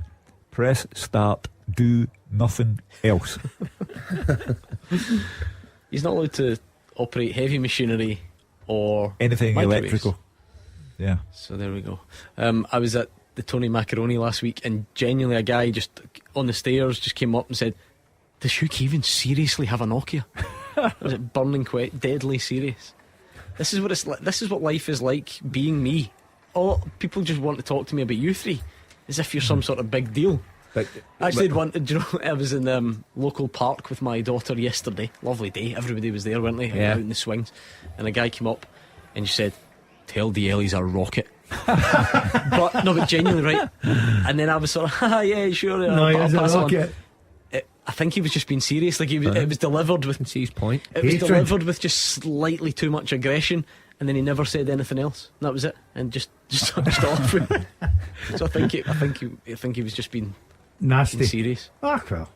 As long as one thinks I'm a rocket, I'm quite happy. That was close. I know. Right, we've now got 2 people on the podium. Let's see if we can complete it. Connor Purvis. I shouldn't really give away who's on it, should I? Well, I've given one of them away. Well done, Connor. But he just saw he sneaked in with some right answers. There's still one space remaining on that podium. Quick, Hugh, give me one more reminder. Okay, because it's the League Cup final and because you know who are playing in it tomorrow, name the last 3 players from both Celtic and Rangers to score on their league debut. 3 Celtic names, 3 Rangers names. Who are they? Honestly, I've given you as many clues as I can. The tough Rangers one is a youngster who scored in a league game at the end of last season. The hardest Celtic one is currently on loan at another Scottish Premiership team. I should definitely give that one away. Come on, I'm trying my best here. I'm feeling very generous this afternoon. The penny's dropped. Oh, yeah. Mark Wilson, I can see him getting excited. Well done. Never have got that. At least I think that's what it is. Never have got that without that clue. Yeah, so there we go. That's a good I don't even remember the goal. No, me neither. Yeah, I remember it. Yeah, because it was one of many that day. Oh, of course. Yes. You may as well just give out the name. Callum's just We've given his shoe size, his star exactly. sign, eye colour, mother's maiden name. We're nearly there. 1-0 to Kilmarnock, 2-0 to Ross County, goalless St Johnstone, St Mirren, goalless Aberdeen, Livy as well. So will we get any more before the break? Still a bit of time, I have to say. There could be as much as 10 minutes left. A bit of a mystery, Aberdeen, aren't they? I mean, Miovski and Duke, you know, they're either on fire or damp squibs, and today's damp squib day. And look, Scottish football throws up weird stories from time to time. Alan Burrows, I think, at Rugby Park today, on Motherwell duty, Motherwell jacket on, starts as Aberdeen CEO tomorrow. Well, tomorrow, not Monday. It'll be straight at it, it'll be. Strange one. Should there be a transfer window for chief execs? Because that is a strange one, isn't it? You're standing there with your Motherwell blazer on. Saturday next week you'll have your Aberdeen. When do they play Motherwell? It'll be good fun when he hires Ian Holloway to be the new Aberdeen manager. Oh, imagine that, eh? Or Grant McCann, having overlooked him. Did they play Motherwell shortly, Aberdeen? You would think I would know that. I think so. Yeah, I'm pretty sure they do. No, actually, no, not before the split. No. And depending what happens, then they won't meet after the split either. So, no, they've done for the season. I think that was part of it. I think he looked at the fixtures and went, that's all right then. Every chance he will. That's fine. The way Aberdeen's going at the minute. Yeah, possibly. Great save. Fraser Wishart's excited about a save. That's when you know there's not a lot else happening. Trevor Carson diving to push a good Stevie May header over the bar. So at least a bit of goalmouth action for him. See if it's that. Will we just get him away at 75 minutes? Fraser just wants to retire. So he can make the, sometimes he can make producer Callum's I'm leaving down time. sure Fraser will be there in plenty of time. He'll never let anybody the amount of boring games that Fraser goes to. You think he would just chuck it? Listen, see the minute players come out for a warm up, the first thing you look up into the stand and you see Fraser, and you're bored as well. Right? It just goes hand in hand. That's it. He's had it all his life. He's just a boring guy. Good chat for the I night must out. admit, I'd rather be stuck with him than you later tonight. Have you Oh, ever absolutely. have you ever sat next to That's why Wishart I and said listened it. to his chat? Great man of intellect, great life gee, experience. Oh my That God. PFA Scotland gets him some places, let me tell you. No, dear. I disagree with you. Oh, great last ditch tackle from Devlin on McCrory after a burst through. So good tackle by the Livy skipper. if you want to hear about Fraser Wishart's career, sit next to him. That's all I'll say. Pot calling Yes, kettle black.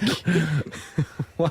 Oh, Fraser's going to chin you tonight after a glass of red. Wee bald man. Oh, she was going there to The see man that. who said he'd be better than Erling Haaland at Manchester City. He said the current City team would suit his style. Yeah. And I stand by that statement, and a lot of people have backed me up A on few it. surprise results brewing down the leagues today. Morton 0, Cove Rangers 1. Bad week for Dougie Emery. Comes on, loses it, beat the pundit live on this show. How are Johnston Borough doing since Yeah, the that's Johnston Borough manager failed to beat me last right, night? so he did. Oh, we're getting all sorts of managers on now. Yeah. That'd be brilliant if one phoned in all the time. Morton wouldn't 0, it? Cove Rangers 1. Leighton McIntosh with the goal. Well, you could play Ange. I can see me next Thursday, me and Postecoglou going head to head. Yeah. That'd be brilliant. A couple of Australian questions in there. You know, just to I still think we've missed an opportunity in not sending you along to one of the Ange? press conferences. Oh, it could be I tomorrow. did say that. I said that was it last night? In fact, it came up. Tomorrow could be the day that we Mark Wilson and I march you down the stairs after the game and see the post and say, "Do you recognise this man?" Well, I don't know if he's recognised me. He would certainly know me the minute I introduced myself, especially the big bear hug. You know what I mean? Oh, and the big slap in the back. But genuinely, there is real scope for this tomorrow. That'd be brilliant. Because listen, he'll do his press conference in the auditorium at Hampden. You get down there, sit in that front row, and ask him a Go question. down with, I think, Gabriel. You don't even need to ask. But the auditorium's massive. You could sit. There's the corner seat at the door where he has to walk in. Because you would never walk by an ex-teammate. You'd say, "Oh, You'd embrace how you doing? lovingly. Aye. How are it's you? got How's to happen. things?" Yeah. So Yeah, well, Ange would look. never walk by you. Anyway, Never. luckily for you, we've got one of these to distract things. Goal flashes with Clyde Built Home Improvements. And it's Aberdeen who take the lead, and it's their main man in front of goal this season, Miovski. It's a great finish on the volley, only about 6 yards out, but still had to get it right, and Aberdeen take the lead, presumably into the break. Good time to score, as the cliche goes. Yeah, Miovski finally comes alive. It's good for Barry Robson. We've been talking about Alan Burrows. He's in there on Monday to begin the search for the new Aberdeen manager. Barry Robson wants to keep on showing that he's able to take the club at least until the end of the season and buy everyone associated with Pataudry time to make sure that they do the right thing. Yep, cross into the box. It just kind of fell to him, but still a very good finish nevertheless, and they'll be delighted with that. Look at Miovski this season. He's sitting third in the top goal scorers in the league. Then you just have to look down a bit, and you've got Duke in there as well. It's not hard to see where Aberdeen's problems are. You know, goal scoring's okay. At the back though, horrendous. Sandra says £10 to cash for kids if you do ask Big Ange if he remembers the Dazzler. I must admit though, I've got a fear, but is it result dependent? Oh yeah, very much so. Imagine he's lost the cup final and we parade Gordon Dalziel in front of him. That would just cheer him up, would it not? If you're a bit sad and then you see your ex-teammate. We've got to make it happen. We He'll shared be that delighted sitting with his medal on, press conference. He'll be in a jovial mood. We shared a locker room.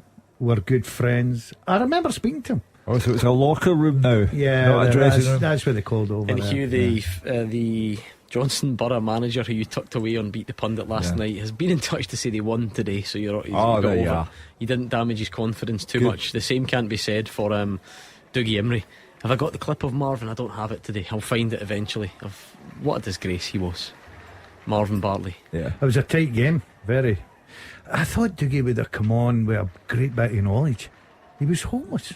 Dave, that was the manager of Johnston Borough, wasn't it? Dave. Yeah, Dougie, you're right. I wouldn't say he was hopeless, but he just. What did he get? One or underwhelming. Something? Yeah. Is it a 3-2, I think, for Marvin? Something like that. See, it's not easy, is it? We stand here and make it look easy, but. Oh, it's getting exciting now for Fraser Wishart. He's got a VAR check for a red card. Oh, where's the noise? Dan Phillips. Yeah, why not? I've not used it recently. VAR review with Clyde Built Home Improvements. He's at the monitor. The referee, he gave a yellow. He's over at the monitor. Do you know what I like about this? Of all our pundits, it is clear the one who has the most disdain for VAR, and it's Fraser Wishart, and he's getting his own VAR drama. And he's off. It's a tackle on Ryan Flynn. Dan Phillips sent off for St Johnstone, so the numerical advantage goes to the Paisley Saints. Flynn's limping heavily.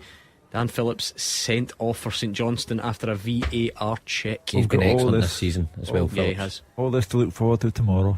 Mick Walsh over to the monitor to disallow a goal or give a red card, upgrade a yellow. Might be the right decision, of course. Remember the one at St Johnstone earlier in the season that took an awful long time to get the call, and it's much debated as well. Right, I'll do the answers to the teaser during the half-time break, but we've got the first whistle, and it comes in the Highlands. Roger Hannah.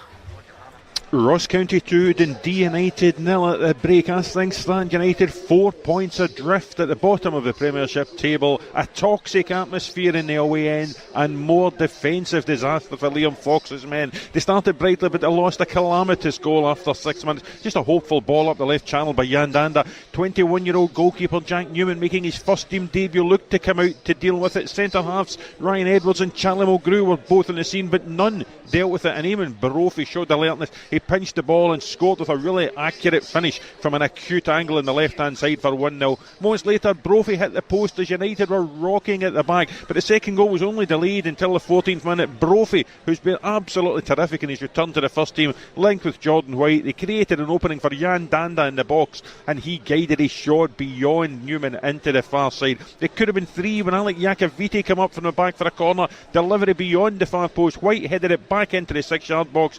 Flashing header by Iacoviti. It beat Newman but came back off the post, trickled along the line and was somehow smuggled away to safety. Really all county in the first half. United, they were restricted to efforts from distance. Craig Sibbald at the best of them was deflected but easily held by the Staggies goalkeeper Ross Laidlaw. The away fans are targeting Mark Ogden, they're targeting Tony Askar, they're targeting the players. It is not a great atmosphere behind the goal. Their players really need to step up in the second half. At the interval, Ross County 2, Dundee United 0. What a first half scoreline that is. Can you see it turning round, Roger Hannah? No, absolutely not. Dundee United, I cannot begin to tell you how poor they have been. Every time County come forward, they look as if they can score. Brophy is terrorising them. Jan Danda from a position wide on the left. Malky Mackay's changed his formation. He's gone 4-4-2. It's an old-fashioned lineup. He's got Guyan Edwards on the debut on the right-hand side. He's got Danda on the left, and he's got the little and large up front of Jordan White and Eamon Brophy. United cannot cope with the four of them. Brophy especially, he has been outstanding. 2 goals, 2 back off the woodwork. It could be much worse for United, and you cannot see any way they're getting back into this game, Gordon. Getting a bit unsavoury, I think, in the Dundee United end. At the moment, it's half time at Rugby Park as well. Gabriel? Yes, it is, Gordon. It's a deserved 1-0 lead for Kilmarnock here. Scott Robinson's 16th minute goal, the difference at the interval. We all know about Killy's strong home record, and they were right up for it from the start. Dan Armstrong impressing down the right-hand side, firing a couple of balls across the box with no one getting on the end of them. He had an effort from distance that went past the post as well. It showed their confidence, though. Killy right up for it. The deadlock was broken after a corner was met by Joe Wright's head. Liam Kelly in the Motherwell goal managed to keep the ball out of his net, but it dropped in the 6 6-yard box. It was bouncing about, and Scott Robertson expertly turned the ball into the back of the net. It was nearly repeated 10 minutes later. Another in-swinging corner from Armstrong, headed powerfully at Kelly, who just about kept it out. And Armstrong has been a thorn in Motherwell's side all half. He broke free on the right again, found Rory McKenzie this time, who probably should have done better. His shot was blocked before it managed to travel to the goal. Motherwell had a little bit of pressure in stoppage time there. Christian Deutsch, Killief's forward, came off. He's going to be out for the second half. He's got a busted open nose. So they had 10 men. A bit of pressure from Motherwell, but they have not had a shot on target. Killie been right up for this. They've got purpose to their play. McInnes will want more of the same from his men, but the visitors need to change something here or they will lose this game. And it's a big team talk for Stuart Kettlewell. Let's see what he delivers now he has a job permanently. Half-time at Rugby Park. Kilmarnock 1, Motherwell 0. And it's half-time at Pataudry. David Friel. Half-time, Gordon. Aberdeen 1, Livingston 0 for 44 minutes. It wasn't a classic, there wasn't much between the teams, but Bojan Majowski's 17th goal of the season has put Aberdeen ahead. That was actually the first shot on target in the game, and it gives Aberdeen a massive lift going into the second half. They're up to 6 and things stand, and Barry Robson will looking to finish the job in that second 45. Livy probably started better. Nicky Devlin's long throws were causing problems. Bruce Anderson had a volley block. Stephen Kelly fired over the bar, but there wasn't too much to trouble Aberdeen goalkeeper Jay Gorter. Aberdeen took a while to settle, but it did start to create openings. Duke was really lively. He almost got on the end of a cross. Majowski went down. Penalty claim, it was turned away by David Monroe. He did go down very, very easily. Ramadani had a header deflected wide. Nicky Devlin then made a great last ditch block on Ross McCrory's shot, but Aberdeen kept going and Majowski pounced in 44 minutes after Matty Pollock headed on across from the right. His finish was emphatic, and it gives Barry Robson's men the upper hand at the break. Half time, Aberdeen 1, Livingston 0. Before we get the full roundup of the half-time scores, let's announce the winners of the first half teaser. Hugh Keevins. The first half teaser with the scottishsun.co.uk/football for the best football news and opinion online.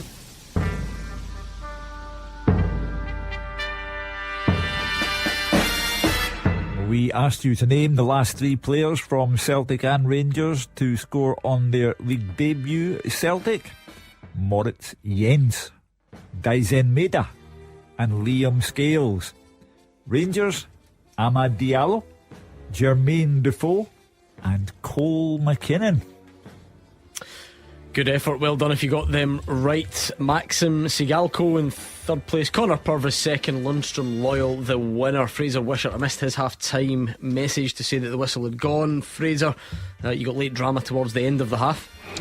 Did get a bit of drama towards the end. I thought you'd forgotten about me, Gordon, because this first half pretty forgettable as well. You say Dan Phillips red carded just before the break, so St Johnstone left 10 men for the second half, but really nothing between the teams, nothing much happening at either end as they cancelled each other. The game actually started pretty promisingly. 25 seconds gone, Nicky Clark, a really good left foot shot from 20 yards, just about a foot or two wide, but then after that it was really the only bright spot and not much quality in the ball. Cammy McPherson, probably the only player able to put his foot in the ball and pass the ball around. Log diagonals from both sides not happening, and then it's just a fight in the midfield for the second ball. Stephen Robinson becoming animated side of the pitch, and Johnson the better part of the early parts of the game. Then St Mirren had a spell of pressure. O'Harath a weak header, Kilty blazing over. That was all they had to show. But then towards the latter stages of the half, it did liven up. A low Curtis main cross hit Liam Gordon and was kicked away by Remy Matthews. Ryan Strain mishit his cross, but it almost sneaked in at the far post. Matthews backpedaling did well to touch over. Then a first save of any note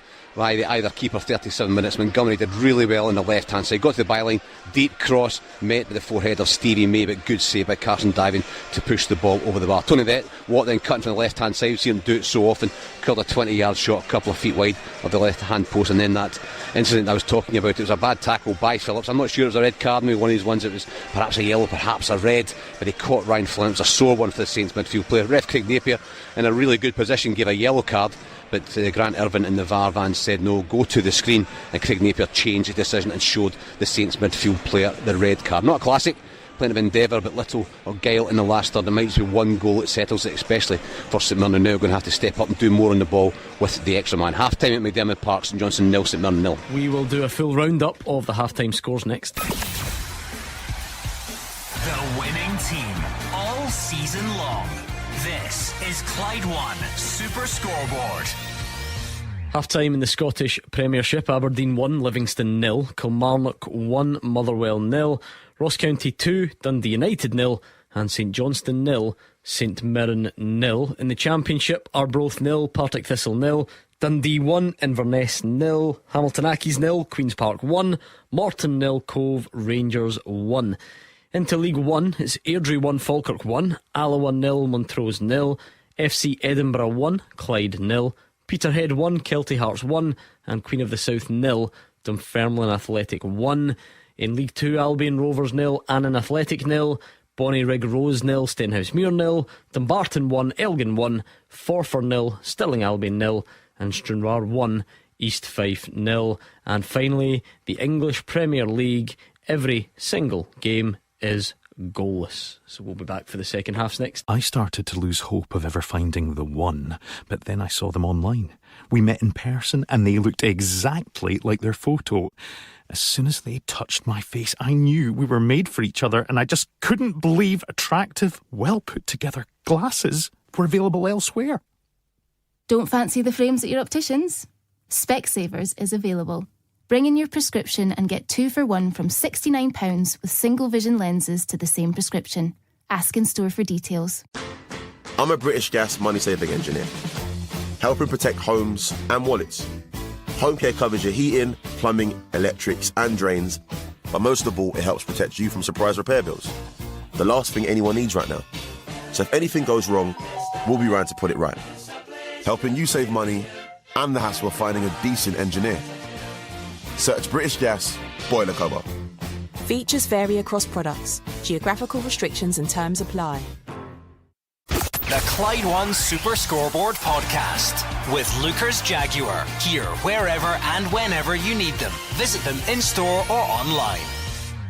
The fastest goals, the expert opinions. This is Clyde One Super Scoreboard. Second half's about to get underway. Roger Hannah, it's not great when you get booed back onto the pitch for the second half. No, and that was the fate that befell Dundee United, I'm afraid to tell you, as they came back on. Liam Fox has made one change. Dylan Levitt off, Happy Anaku on. He's the only happy Dundee United man in Dingwall. Let me tell you, it's a second striker. They desperately need something to get back into this game, because 2-0 down, County have hit the post twice as well. They could be out of sight, and we're just getting underway here for the second half, Gordon. Clyde One Super Scoreboard Goal Flashes with Clyde Built Home Improvements. Rayhow products with a 14-day turnaround. Call them today. I have to say, the only time I can remember the team getting booed back on for the second half was at Easter Road, that day that Jim Goodwin ended the afternoon by walking across the pitch with his bag over his shoulder.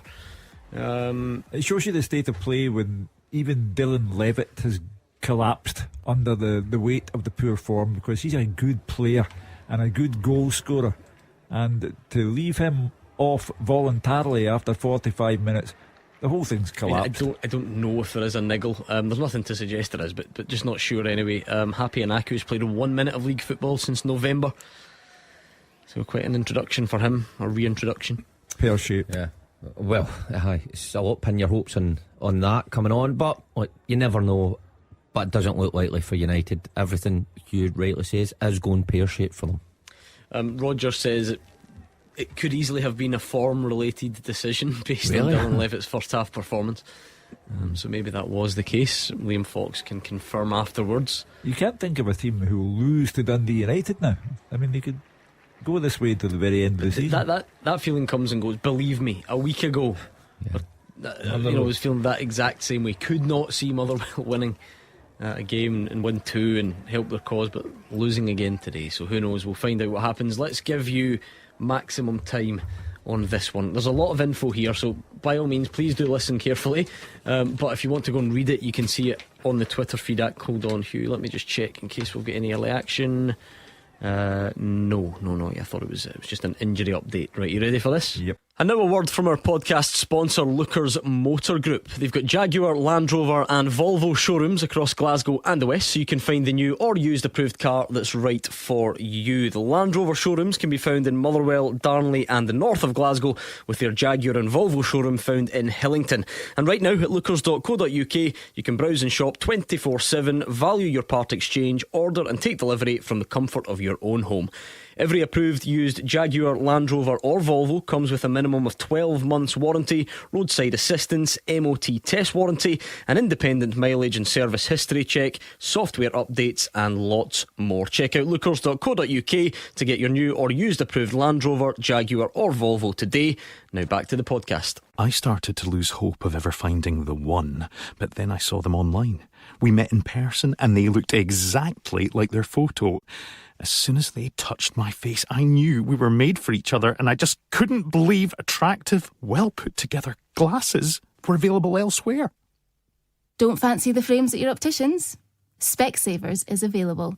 Bring in your prescription and get 2 for 1 from £69 with single vision lenses to the same prescription. Ask in store for details. Who said finding cheap motor insurance had to be hard? You can make finding cheap insurance easier with mustard.co.uk. Compare your car, van or bike insurance quickly and easily online by the team dedicated to helping you find the right policy. For an insurance quote that cuts the mustard, choose mustard.co.uk. Details online, authorised and regulated by the Financial Conduct Authority. The second half teaser with the scottishsun.co.uk/football for the best football news and opinion online.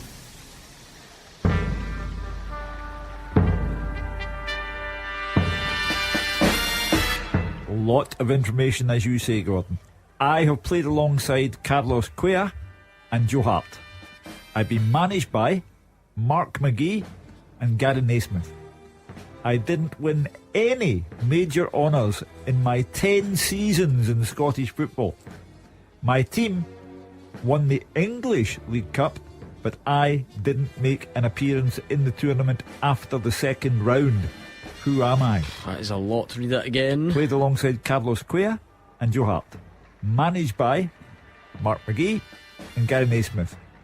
Didn't win any major honours in 10 seasons in Scottish football, but my team did win the English League Cup. However, I didn't make an appearance in the tournament after the second round. Who am I? Okay, at Clyde SSB, that is where you tweet your answer. Just one name we're looking for, at Clyde SSB. And of course, if you want to read that question, because there is a lot of info, you can do it there as well. Good question, I must say. I'm happy with that. A lot of information though. So let's see how we go. I said it was goalless across the board in the English Premier League in the first half.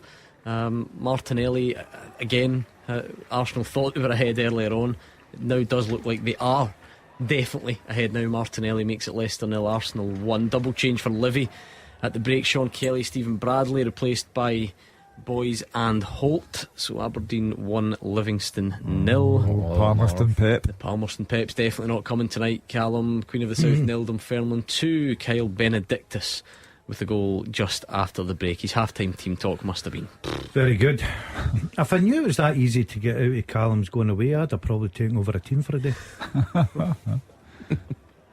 Charity just oozes from, doesn't it? It's a long night listening to him. He's having a bad afternoon. Yeah, he said his team lost this morning, and his team is supporting losing this afternoon. It's not going well. It is not going well. Get your teaser answers in. By the way, we're not that far away. It's been a quick start already. Not that far away from the open line at 5 o'clock. What do you want to talk about? I think there's a certain game tomorrow that might have people talking. And also we've got big games today. Be interesting to see if we get any Dundee United fans on the phone. Maybe Motherwell fans back up the road. Doidge breaks through. He's not got the legs to run away though. Casey catches up with him. Doidge goes down, but a bit of a weak appeal. And then an Abika chance at the other end. First shot on target, I think, for Motherwell. Left-footed effort, saved well. So maybe a response from Motherwell, but Kelly also pressing at that other end, trying to protect that excellent home record that they've got. I think there's a bit of football left at Rugby Park. I really do. Motherwell can get the next goal. They're playing with a lot of confidence. I wouldn't like to see them concede it because I don't think there's any way back. But 1-0, still in the game. Stranraer 2, East Fife 0. James Hilton on 49 minutes. You two got any early answers you want to show me? No, we're really struggling here. Sorry, Hugh. The here we go. English Oh, Cup my. that they won. Was it League Cup? Yes. The English League sorry, Cup, right, but okay. he did not make an appearance in the tournament after the second round. That's made such a big difference to Mark. I think he'll have. Yeah, I think he'll have it in a minute. Still no other action to tell you about early on in this second half. What type of Dundee United response will we get? There'll need to be something substantial. Mark Wilson, that's for sure. Well, and you touched on the Levitt point. We don't know why he went off. Roger suggesting it could be performance related, but he's been a shining light since he came to the club, and he even scores last week. So when you're desperate need to get back in the game, it shows you the way things are going. Fox obviously thinks that's the right decision. Wonder if the United fans would agree with that. He is a fan's favourite, but they need something quickly, just to give them a bit of hope. Livy getting better. Nubly's shot headed off the line by McDonald. An improved second half so far from David Martindale's side. Another one that's the same. Still 1-0. Livingston. David Martindale tends to, have a few choice words at half time. Looks for a reaction. Obviously getting it so far, so that's still a tight game. Bit of a wobble, slight wobble from Dumbarton at the top. They looked for a long time like they would run away with League Two, but Elgin City now 2-1 up at the Rock. Russell Dingwall with a 50th minute penalty. Alloa 1 Montrose 0. Adam King on 52 minutes there as well. I would love Dumbarton not to win that league. You're an ex-player. That is ridiculous. That is outrageous. That's your former club. I mean, no disrespect. I am rooting for air, but and because you just pick players and pick teams. Very little evidence, and you went with Dumbarton because you saw them on your Dumbarton TV subscription. No, I was going by Pittodrie and I thought, there's a game on. I went in, sat, looked at Dumbarton. They looked very well organised. I tipped them, and you all went against me. So far, they're getting beat today. Who went against you? Who in here had strong thoughts about who was going to win League Two? Mark went for Stirling Albion, which they're right up there challenging us. I'll stick by that. I'll stick by. Yeah, I'm sticking with that. A family connection. You're the only person that stuck by Tifty getting a goal. Ross County have had the ball in the net again, but ruled out for offside this one. Good chance St Mirren as well. Maybe it won't be a 0-0 for Fraser Wishart. It was Mark O'Hara. And a bit of a miss-hit volley actually, but almost. Is that a big in turnaround, Airdrie, Gordon? Absolutely. Airdrie 1, Falkirk 2. Kai Kennedy, Rangers youngster, 51 minutes there. FC Edinburgh 2, Clyde 0. Stephen Warnock. The VAR check for the Ross County goal is underway. VAR review with Clyde Built Home Improvements. Standard procedure, isn't it? The goal was ruled out for offside, so they'll check it and see if that was the correct decision, or if it's about to get a whole lot worse for Dundee United. Producer Callum going to be the only guy that doesn't go to his own leaving do if this gets any worse. He certainly won't have that strip on. That's in a darkened room. What's really bad is that FC Edinburgh beating Clyde 2-0, and the Clyde manager, if he doesn't turn up, who's taking me home? Tomorrow, that is true. That is very true indeed. Taking their time over this Ross County one, especially considering it's just an offside, I was going to say. I know there can be things in the build-up phases, attacking phases of play and all the rest of it. Is Roger not giving you any hint to whether he thinks it was onside? Apparently he's still sitting with one finger in his ear and his hand up out in front of him, palm facing outwards, just to let everyone know what's going on. This would be a killer for Dundee United. This would be an absolute killer for them. Yes, absolutely. The fans would be again, it's like that day at Easter Road for the Aberdeen fans. You'd be torn between should I go or just should I stay, leaving or staying so you can have a pop at the players. What's the wee pub at the train station at Dingwall that everyone goes to when they leave the ground early, or afterwards when they're waiting for the train? But you might just want to stay and have a pop at your underperforming players. The way it's going just now, I know this check's ongoing just now, but Ross County have already hit the post twice as well as their couple of goals. It just seems it's a long check, horrendous, just for offside. I know, but do you think the broadband connection sometimes drops out of that neck of the woods? It takes a while to get it up there. David Field says he did work with a guy years ago who did not turn up to his own leaving do. Sent his apologies after everyone turned up. That's amazing. That would be brilliant, wouldn't it? I never thought of that one. That's my next one. Look forward to that. I take it, is David Dickinson, is he the referee in Dingwall, or is he the VAR Because Roger Hanna says that the Antiques shows quicker than his VAR checks, so he must be involved. Yeah, it must Right be. after Yeah, he's on the VAR. He is. One's as bad as the other. He's on the old VAR. But look, there must be something in that is Taking so long. You know, when it's offside, like I said, Must be tight. Or there can be things in the Build-up. attacking phase of play that you've got to check. There could be a couple of things in a certain order. So there we go. Anyway, I'm sure at we Hampden wait. tomorrow, when it's a 5-minute wait, they'll all just stand there and talk to each other. And nobody will get Well, the last too time at excited. Hampden, the VAR broke, didn't it, in the semi-final? Offside, there we are. Doesn't stand. Right United decision was still made. get a chance, United. The right decision was made, and it remains just the two to Ross County, much to the relief of Dundee United. Need something, don't they? Any sort of foothold in this, and try and. Have they got the character as well? Do you know, I thought the manager would have been that disgusted he would have made more than one sub at half time, unless he's not got much faith in his bench. You're 2-0 down, you need something drastic. You heard Roger's report. You've got to change it a little bit. One sub. I think managers would have went in there, read the riot act, and probably made 3 subs, changed 1 or 2 things, and hope for a bit of a reaction. Well, the guy he does bring on has had 1 minute of football in the last 4 months. It doesn't speak to great strength on the bench. The Mallard is the Dingwall pub, says Ryan Jack on Twitter. But a pint might not be strong enough, which is. He should be concentrating it Please drink tomorrow. responsibly. Ryan Jack, rather than texting in here. Tweeting in here. Don't do texts. Oh no. Do you not do text? I It's only think you're probably meant to. But I don't know. I think other shows do that sort of thing. We'd have too many. Obviously, you guys are so popular. Yeah. Do you get constant, what do you call them, tweets? Yeah, well, the Super Scoreboard account Does it just keep going? Yeah, pretty much. Just depends what's happening, really. Is Tomorrow it will. Oh yeah, okay. And now people are guessing the answer to the teaser and so on, and All right. telling you a lot how much rubbish Can you're I talking. have a wee clue in the teaser? Ask me, because I don't He just want to gave you give 6 anything clues away. in the question. What's your issue here? I'd like to hear a question again. Okay. It's not really what you'd call a clue then, is it? Well, there's a lot of clues. Just quickly, Inverness have equalised. Cameron Harper, Dundee 1, Inverness 1. Hamilton 0, Queen's Park 2 now. Aaron Healy, big result that at the top.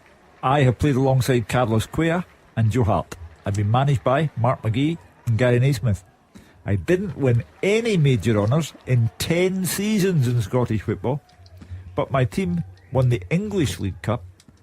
I did not make an appearance in the tournament after the second round. Who am I? People get that very quickly, you know. I think I've got a wee clue. It's incredible. Is there some sort of website where you can just copy that information and it like puts it all together for you? Because I'm always amazed at the speed I'm going for him. that our listeners get it. Remarkable. I don't know how I'm spelling it right there.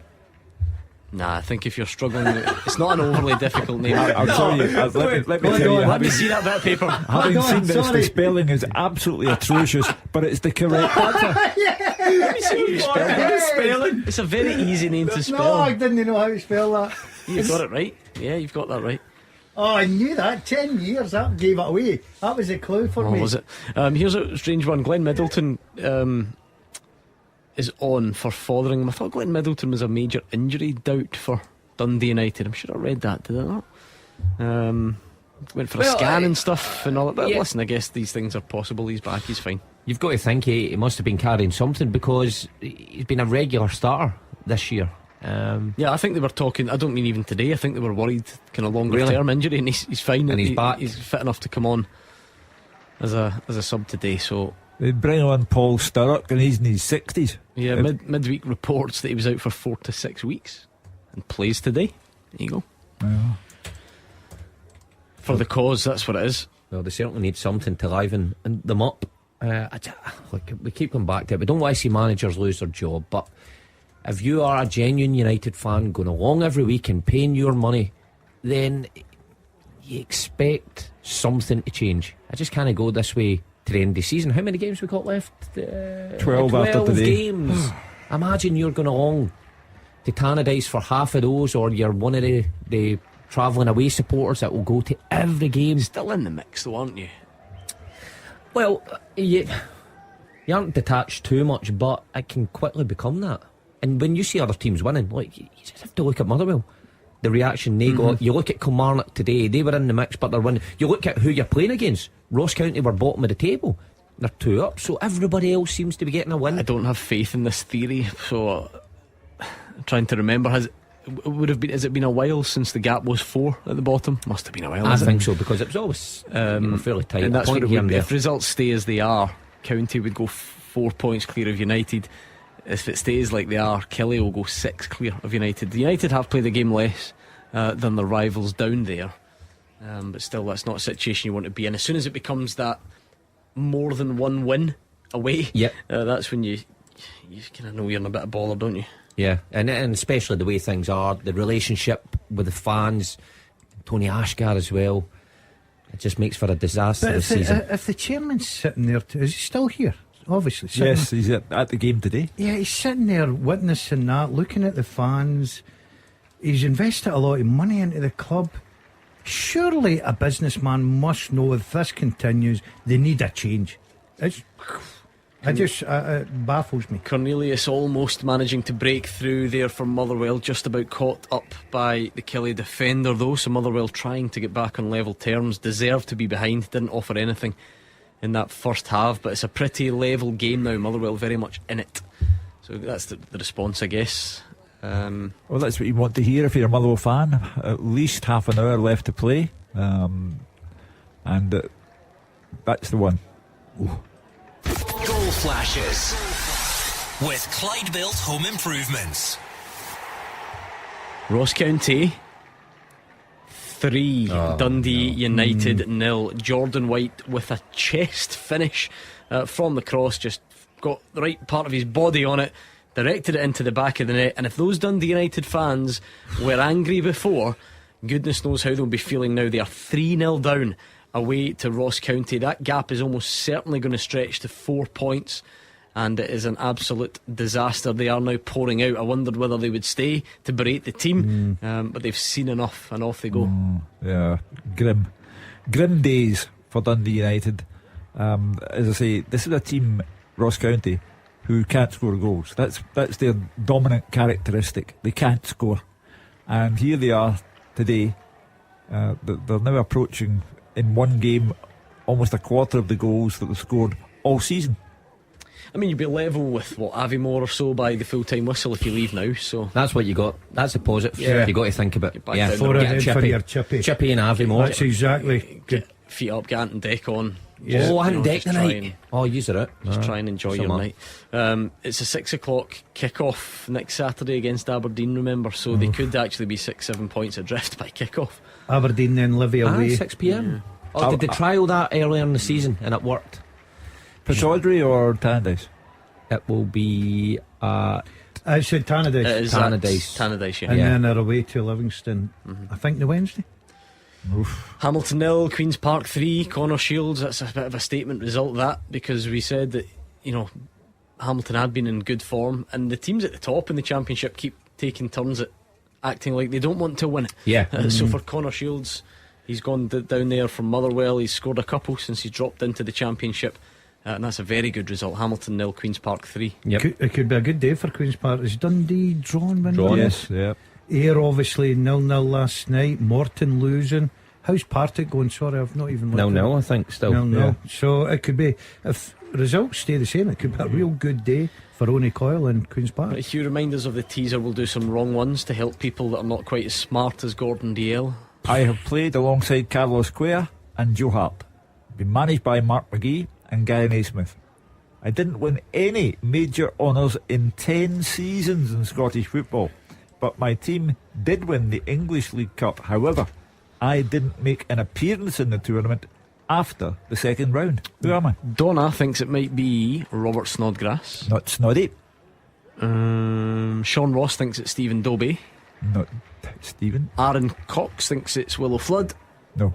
A few people going for Dobie, actually. I can see the thinking there. Tom Brown thinks Shawnee Aluko. No. Okay, keep your guesses coming in then. It's a great shout from you. This guy introduced me to the heated Geely. Who? This guy on the teaser. Oh right, okay. That's great. That's a great clue. That this will is really an article of clothing we've talked about. That will really help the listeners. Yeah, it was a heated Geely if you know what that Do you know means. it's bad I slaughtered you for that and then got one at Christmas? Brilliant, isn't Not it? worn it yet though. Tomorrow. That could be the day, Oh, surely. yeah. The three of us at Yeah. Hampden. Brilliant. Got to Honestly, be. they're great. You just press a wee button, get the fire up, 2 bars, 3 bars, or 1 bar. I know how it works. I don't think it's a Okay. hugely. Is your arms still not freezing? Oh. As long as your body's warm. Yes, Aye. honestly, it's I to thought, die for. I thought a man of the mountains like you would know that. No, I don't like gilets. I'm not a gilet kind of guy. It's heated, Mark. You're paying for something with it sleeves. You're paying But it's over the odds. I'd rather just buy a jacket. But this Then is you wear heated. that under your jacket Yeah. or over a jumper. No. Green, red. You love a gilet. You're green, often wearing red, or gilets. blue, depending how cold you are. Really? A big save, Kilmarnock. It was a counter from a Kelly corner. Cornelius burst through 3v2, rolled it to Furlong, strikes it. Good save. So Motherwell's best chance by far. But it does sound as if they're knocking on the door. I guess that's what Motherwell fans were looking for, because in previous games they went behind, they fell to pieces, and they're quite late the game.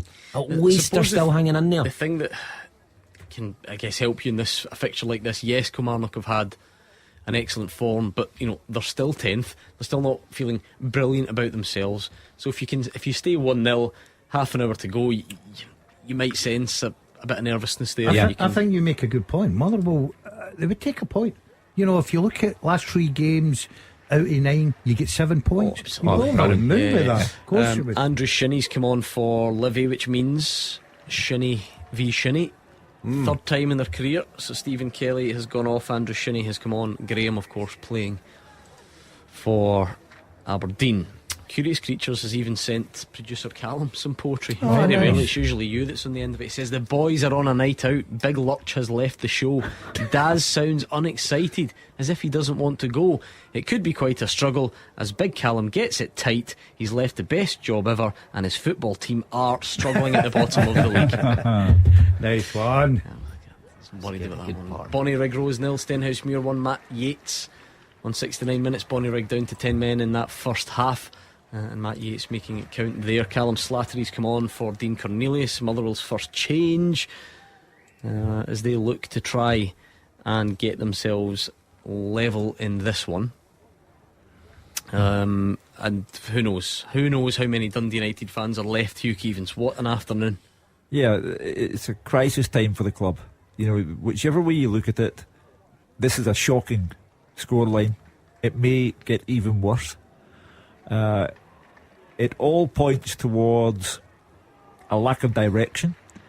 The lack of direction goes from the owner who lives in America down to the sporting director who is not wanted by the Dundee United fans, again down to a manager who cannot buy a win, and it all points to Dundee United in a season in which they have lost 7 goals to AZ Alkmaar, 9 goals to Celtic at Tannadice, got rid of Jack Ross, brought in Liam Fox, who just hasn't done anything for them, and it all points to relegation.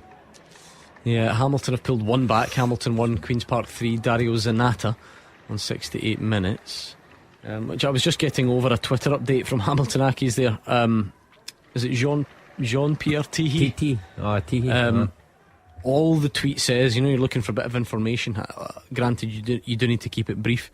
The tweet from Hamilton in its entirety just said, chance JPT. That was it. And I thought, what's Short going on tweet. here? And it took me a bit of time to figure it out. So they had the chance from JPT, and Dario Zanata has put them in front. So there we Sometimes a go. bit of brevity is what is required. Yeah, I guess. Fraser's still going quiet. I thought they would get goals, but he did say Goal flashes with Clyde Built Home Improvements. Ross County 4. Dundee United 0. It's a fantastic strike from Eamon Brophy. Dundee United fans, what is happening? 2 goals and 2 assists for Eamon Brophy. Dundee United in absolute free fall at the moment. Well, I don't know if you can fall when you're already bottom, but you know where I'm going, Hugh Keevins. It is a disaster. it's a stark choice. You either part company with Liam Fox and bring in someone and give yourself a 12-game chance of avoiding relegation, or you leave it in the hands of Liam Fox and have the certainty of relegation, because that's the way it's headed. So incredible. The choice is theirs. In a nutshell there, signings have been the problem in January for the Dundee United fans. They let Tony Watt go. Striker in particular. Eamon Brophy almost passes Dundee in the way up to Dingwall. And you think, well, there you are. You sign good players, they will get you out this mess. Roger Hanna says County have the wolf, but United are howling. Toppy's game. He's been a good That's sign. why he's... Brophy's been a good sign. I mean, certainly been a good sign. If Ross County score one more goal, they will, in one afternoon, have scored a quarter of the goals they had scored all season long up until today. They had 20 goals at kick-off time. If they get one more, they'll have a quarter of the goals tally that they had from last August. How bad's that? Just we don't want to promote gambling, right? In any way. Please gamble responsibly, like you always say, Gordon. But people know who put a bet on their account when you get the option to cash out. This guy to the left of me, he's put a £5 on and cashed out at £5.50. And then one of his teams have just scored. I'm 500. Why would you cash it at £5.50? I'm 550 20 down. minutes to go. Yeah, but there's a reason behind the madness. Listen, I don't condone this anyway. No, so it's small, and I was excited. Donate the 50p to charity. Yeah, that can go towards a glass of red for Hugh Keevins. Yeah, 50. See, that comes up, I'm walking right out. I will not bait Callum's Please going gamble away responsibly. No. They've scored again, have they, by any chance? Is it West Ham by any chance? He's got a certain amount of goals. He's some man. Can have happened to a nicer guy. We spoke about the Gordon Dalziel derby last night. Actually watched some SWPL action instead. I flicked between the two, but the Championship wasn't doing it for me. Celtic 3, Rangers 0. We watched a bit of it in the show, in the studio before we left, didn't we? A double from Caitlin Hayes and a good victory for Celtic to set the tone. Top of the table are they now? Set the tone ahead of the men's version tomorrow. Top on goal difference. Glasgow, Glasgow has maybe City, a game in hand. They do indeed, both on 50 points there at the top. They're talking about it being the best performance at Airdrie since you were in charge. There's some great. Oh, by the way, I forgot to tell you, I met her. The old secretary, Anne Marie. Yeah. At Airdrie. Oh, good. I just met her in the supermarket. She was asking after you. Aye. And we'll join Lovely in. lady. That's good. She says they were going great. Great. They never hit the heights when we left. Kevin Van Veen's had a good effort, 20 yards, good save again from Walker from Motherwell. I don't think battering down the door or anything like that, but giving it a good go. And maybe 20 minutes or so remaining there at Rugby Park. St Mirren with all the pressure, but no clear chances. We gave him this reputation as being the man for the 0-0. Not that long ago, Fraser Wishery's living up to it. 10-man St Johnstone happy to defend deep. To be fair, he did say it had 0-0 written all over it from a very early stage. 15 minutes in, yeah. Would you believe? He knows his stuff. So we will see. You never know, maybe we do get some late drama there. Have Livy got anything left in them? Can they shock Aberdeen late on? I think we should find out if... Not much going on there apparently. If Callum Bell's father has stayed. Get him on the phone. Yep. What a send off for Callum. His dad on the show and slaughtering his beloved United. He'll be having more by now. We spoke about St Johnstone's. He left. Yeah, left the game. Did he? It's not a real supporter. At 3-0. Bear and Rudden on, May and Clark off. So Fraser spoke about it before. St Johnstone do have striking options. They've been able to do that double like for like sort of change up there. It's the numerical disadvantage that's the problem. Yeah, it certainly is. Looking at the Aberdeen and Livy game. Sorry, just quickly, Airdrie 1, Falkirk 3, Kai Kennedy again. When was the last time Aberdeen kept a clean sheet? I mean, they've conceded the most goals in the league. That was one of the questions. Yes, Daz got that, didn't you? Mm-hmm. But they played Celtic last week. I'm wondering. 7th of January they beat St Johnstone 2-0 at home. So 7 without a clean sheet. 7 without a clean sheet, but they couldn't have done it too many times this season. They had a wee spell there. They had two games in a row, the Ross County, St Johnstone, and then you're right, they had a couple before that. So they've conceded a lot of goals. Maybe a sign of where St Mirren are at. They've not made a sub. Sign of injuries, 2 experienced defenders and then some kids on the bench, so they've not gone to the bench yet, and you just won't see that very often, will you? No, your subs are so important, especially when you're against 10 men, but I think Stephen Robinson would be, I think he'll look at it and think in the last 10 minutes maybe throw one of the youngsters on. They're entitled to their chance, and you never know what you're going to get out of a youngster. He might just come on there, get the winning goal and obviously set up his career, so it'll be interesting to see. But St Johnstone, they would be delighted if they could get out of there now with a point on the board. Yeah, you'd have to say so. There's still a good 20 minutes or so left, so there is time for drama in all these fixtures. I don't think it's going to matter. The only thing that could really happen is it gets... What's your cut-off for what's ugly? 4's not ugly, is it? No, 5 is, yeah. It's going to go from 4 to 5. And 6 gets embarrassing, 7 do you not think just now 4's ugly for Dundee United? It's not great, don't get me wrong, but there's something about when it goes from 4 to 5. You're totally right. Totally agree. Yeah. Anyway, when you hit that big 7, that's more than ugly. Yeah, we've been there. Goal flashes with Clyde Built Home Improvements. What an inspired substitution. Zach Rudden put St Johnstone, 10-man St Johnstone in front, a flicked header from a McPherson free kick, and all of a sudden the Perth Saints are in the driving seat despite being down to 10 men. Very good day for them. Absolutely. You know, Dundee United are the calamity. They're stuck, isolated now. St Johnstone, well, they'll go on to 33 points if they can hold on to what they have. We'll see how Aberdeen go. Slender 1-goal lead for them as well, but it has the potential to be a very good day for Callum Davidson. I mean, we've seen it. 10-man Hearts beat Motherwell, 10-man Killie got that result against Motherwell. I'm starting to think Motherwell were the problem, but now St Johnstone, you know, the 10 men can do it. Connor Shields, since we're discussing Motherwell now at Queen's Park, he's got his second, and it's 4-1 to Queen's Park at Hamilton Accies. Wasn't so long ago we were chatting about St Johnstone maybe getting dragged in to that relegation battle. They get a few victories over the space of 3 weeks and then just puts them in a totally different place, looking upwards now, wouldn't it? Possibly breaking into that top 6 maybe. Maybe it is time now for the St Mirren manager to go to the bench, get a couple of the kids on, liven up a little bit. It'll be interesting to see if he makes those substitutions. Sorry, I was distracted by reading the replies on the Dundee United Twitter feed to the 4th goal scored by Ross County. Not great. That would be an understatement, I have to say. Well, say for me, the choice is a stark one. Either remove the manager now and put in somebody, give yourself a 12-game survival plan, or stick with the manager, and there appears to be no turning in the downward road for Dundee United.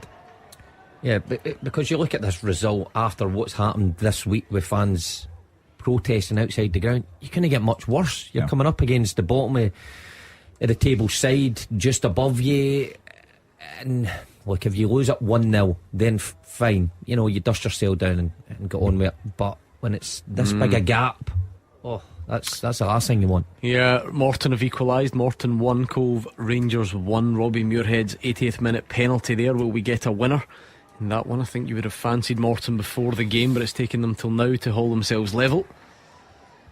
Yeah, good response. Obviously Morton sitting in 4th. That closes a gap if they can get the winner to 40 points, the same as Ayr in 3rd place. So it keeps them well in the mix. Well, Ryan Porteous will feel as good as Liam Fox at this moment. He's just scored an own goal to put Sheffield United 1 up. He started well, didn't he? Yeah, reports, yeah. They're raving. The fans love him. The Watford fans absolutely loving him so far, and he actually scored at the right end on his debut, didn't he? But he scored at the wrong end today. I thought we had another goal at Capello, but it's just been corrected. Scott Fox own goal, so must have hit the woodwork, the post and came out or something. I like those ones. Hit the woodwork, hit the goal in the back of the head. And it goes. How good was the Arsenal Aston Villa one? Wow. Was that last week? Yeah, last week. That was spectacular, wasn't it? Right off the back of the head. How's your luck? David Field's been in touch. Bahambula for Penrice, for Livy, Hayes for Ryan Duncan, Stephen O'Donnell and Jack Aitchison on for Motherwell. Wait and see who's gone off to try and figure out if that's a sort of change in shape, or if Stephen O'Donnell goes into the back three. Sean Goss has gone off, so that certainly seems more attacking. Yeah, you've got to him. go for it. You've got to go for it. Get attacking players on there. Nothing to lose. One down, away from home, as I said. You're as well losing two, aren't you? Yeah, a point will do. You take a point, 7 out of 9 in your first 3 games in charge. You'll be over a moon with that. Aitchison seen much action since he's came to the club? No, not really. I was going to ask how is he looking? One with such promise. Not enough to have made an impact, really, to be honest. Max Johnson's the one that's gone off. So 3 forwards on the pitch: Aitchison, Van Veen and Obika. I mean, they're all sort of centre forwards, aren't they? Rather than... Yeah. Did that 3 not line up against... Was that against Wraith? No. But they played a front 3. Yeah, maybe it'll have been Didn't actually. work that day, did it? Well, not a lot worked that day, though. Yeah. In all fairness, I don't think all 3 Aitchison didn't that start. day. Oh. Did he? Aitchison didn't. No. Obika and Van Veen did. So Slattery and Spittle the midfield too. So Motherwell really just going for it now, as you say. You might as well. Yeah. Throw caution to the wind, see what you can get. Absolutely. Leave yourself a little bit exposed at the back, but you've got to take that gamble. Hugh, the teaser, how's it looking? Well, it is. I have played alongside Carlos Cuellar and Joe Hart. I've been managed by Mark McGee and Gary Naismith. I didn't win any major honours in 10 seasons in Scottish football. My team did win the English League Cup, but I didn't make an appearance in the tournament after the second round. Who am I? Kevin Craigens thinks it's Gary O'Connor. No. I love this from Reese, who says Brandon Barker. Then he's tweeted again to say, I take that right back. Fair enough. Why not? What else have we got? Lots of people getting that right, I have to say. Very, very good. Yeah, very good indeed. How did they spell it? Well, everyone spelled it easily because it's very easy to spell unless you are Gordon DL. I was excited getting it. St. I couldn't get it down quick enough. Lewis Jameson and Kieran Offord on, Watt and Flynn off. So pretty much 4 up front for St Mirren. St Johnstone down to 10 men. I remember early in my career. There we are. Turn around. Yeah. Dougie Emery. He's had a bad week on Beat the Pundit, but it's Morton 2, Cove 1. Robbie Crawford. Sorry, Mark, as you were. I was just going to say, coming up against Jimmy Calderwood sides, Aberdeen, when things weren't going his way, he used to just throw 4 up, and it was incredibly hard to play against. Just wave at a 4-2-4. Yeah, that's kind of what St Mirren are doing now. So yeah, difficult, pins the other team in. Shaughnessy on for Fraser as well. So St Mirren a bit injury hit today, but making those changes nevertheless. It's taken them a while. It's taken them to be 1 goal down. And what a result that would be for St Johnstone. And all of a sudden you would look at them, I think, I'm not sure if one of you mentioned, no, they're safe, but you would be talking about them going within 2 points of Livy if it stayed the way it is, and within 3 points of St Mirren. So it's incredible how things can change, because no one would have considered St Johnstone to be having a good season. You would say St Mirren and Livy are having good seasons, but the difference between them could be minimal by the end of today. We'll see what happens, see if we get any late drama whatsoever. I mean, there's competition everywhere in the league at the minute. No one's too detached, with Dundee United perhaps being the exception. But when you look at the race for European football, top 6 is always interesting, and the money it brings those clubs. But European places up for grabs as well. Obviously the top 2 are miles ahead, but when you look at Livy, Aberdeen, St Johnstone, St Mirren, Hibs, all up for grabs still. Yep, everywhere up and down that league for sure. Be honest, was it West Ham that you cashed out because you weren't sure if they were going to win? It's 0-0. It's 4-0 now to West Ham. Listen, you deserve everything you get.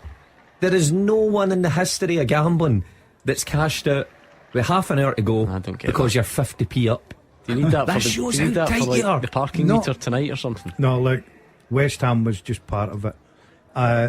Right, other reasons. Okay. Yeah, other reasons. But let's not elaborate too much. Watkins for Miovski for Aberdeen as they look to either stretch this lead or protect it. Livy, I'd like to imagine we'll be able to throw everything at it. Similar situation to Motherwell. You're just one down, why not give it a real good go? Try and cause some chaos in the closing stages. Barry Robson realistically in the running for this job? Oh yeah, I mean, I think you could allow him to be the holding manager until the end of the season, and assess his performances over the last 12 games coming up, starting at Tannadice next week. I don't think there's any reason to rush into it now, because nothing bad's going to happen to you. I'm with you, Hugh. I think Aberdeen have got an opportunity to take a deep breath. Okay, they're still in top 6 place there. A result today does Barry Robson no harm, but I keep going back to it. If we keep getting caretaker managers in, cut the results, and then thinking, yes, okay, put them in there, and then all of a sudden it doesn't go to the right plan. And that's happened. I know that there's occasions where you have put a caretaker manager in and it's worked brilliantly, but I think you've just got to assess it. And I think Aberdeen have got a good gap from now to the end of the season to assess if Barry Robson's got to be a right man. Triple change for Kelly, Power, Robinson and Chambers off. Lions, Alabiosu and Wales on. They lead Motherwell by a 1-0. We're into the closing stages now. It's fragile leads everywhere except in Dingwall, where it's an emphatic lead for Ross County over Dundee United. But at Pittodrie or Rugby Park or McDermott Park, there's still scope for something happening. Well, there are 3 teams there, away teams, that would all take a point right now. Yeah. Livingston, Motherwell and St Mirren. But will they get a point? That's a big question. Hopefully we get some sort of late drama. We always like a bit of excitement. We'll wait and see. We will wait and see. Annan have scored late to perhaps win it at Albion Rovers. Josh Galloway on 83 minutes there. Albion Rovers 0, Annan Athletic 1. Looking at the Championship, could we get a late winner for Thistle? They really could be doing with one. A late winner between Dundee and Inverness maybe. Queen's Park look home and hosed at Hamilton. But with the Dundee United owner being at the game at Dingwall today and witnessing the... Oh, hold on, sorry, let me tell you about one of these. Goal flashes with Clyde Built Home Improvements. St Mirren have equalised, and it's Alex Gogic. They've been up against the 10 men. They fell behind. Zach Rudden's opener for St Johnstone, but the Perth Saints are back. A powerful header 6 yards from a Shaughnessy cross, and Fraser Wishart thought he was heading for a 0-0. He's got 2 goals, and maybe we're not done yet. St Johnstone 1, St Mirren 1. Maybe it's just fair play. Maybe it is destined to be a draw, and St Mirren value that. Sometimes though, when you're down to 10 men, you've gave your all, you get ahead, then you get a late ball like that, that can affect you. You know, there'll be stoppage time there as well, so probably still just under 10 minutes to go. I think if you looked at it earlier, St Johnstone would have probably taken a point at half time. St Mirren in the last couple of minutes would have probably taken a point. It'll be interesting if somebody's brave enough to go and get the 3 points, and it'd be a valuable 3 points. Why don't we round off the teaser then, just to leave some room in case there is any late drama. Hugh, you ready? Go. The second half teaser with the scottishsun.co.uk/football for the best football news and opinion online.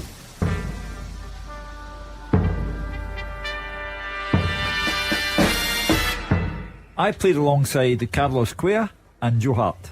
I was managed by Mark McGee and Gary Naismith. I didn't win any major honours in 10 seasons in Scottish football. My team won the English League Cup, but I didn't make an appearance in the tournament after the second round. I am James Faddy McFadden. James McFadden, well done if you got it right. Kyle Chalmers was in third place. Well done, Kyle, good knowledge. JB just a bit quicker than you though. And the winner, the fastest out the traps, was Thomas Boyd. Well done, Thomas. You are the winner of the second half teaser. You can take the bragging rights all week. Out tonight, do what you like. Tell everyone you're the winner of that second half teaser. Good. You did well though, you got that, Gordon Dalziel. Yeah, I was impressed with you. Yeah, the Queen of the South one was the giveaway. That was a good shout for you. That was the one that was puzzling me. Yeah. Queen of the South, forgot he went there for a bit. Gary Naismith. Massive chance there for Stephen O'Donnell at his old stomping ground. He's missed it. Obika causing a bit of havoc, and Motherwell nearly tapping in The equaliser, what a moment that would have been, but he misses it. 6 minutes added. If you're Dundee United, come on. Yeah. You're just, listen, referee, let's just call this. Put us out of our misery. As I say, with the owner sitting there watching this and having witnessed the fans having a go at their own players and then staging a mass exodus when it got too much for them, he's really, I mean, if he's content to say, look, we'll take relegation because I think we'll come up in a season, then it's a strange form of ownership for me. Andrew Shinney booked against his brother. Producer Callum, Roger Hannah's asking if we should get him a signed shirt for his leaving do tonight. A signed Ross County shirt. All Roger has to do is nip down. He'll be pulling on the pitch after a game, especially the way they're playing. Incredible afternoon there in Dingwall. 4-0 to Ross County. Dundee United's woes continuing, then some.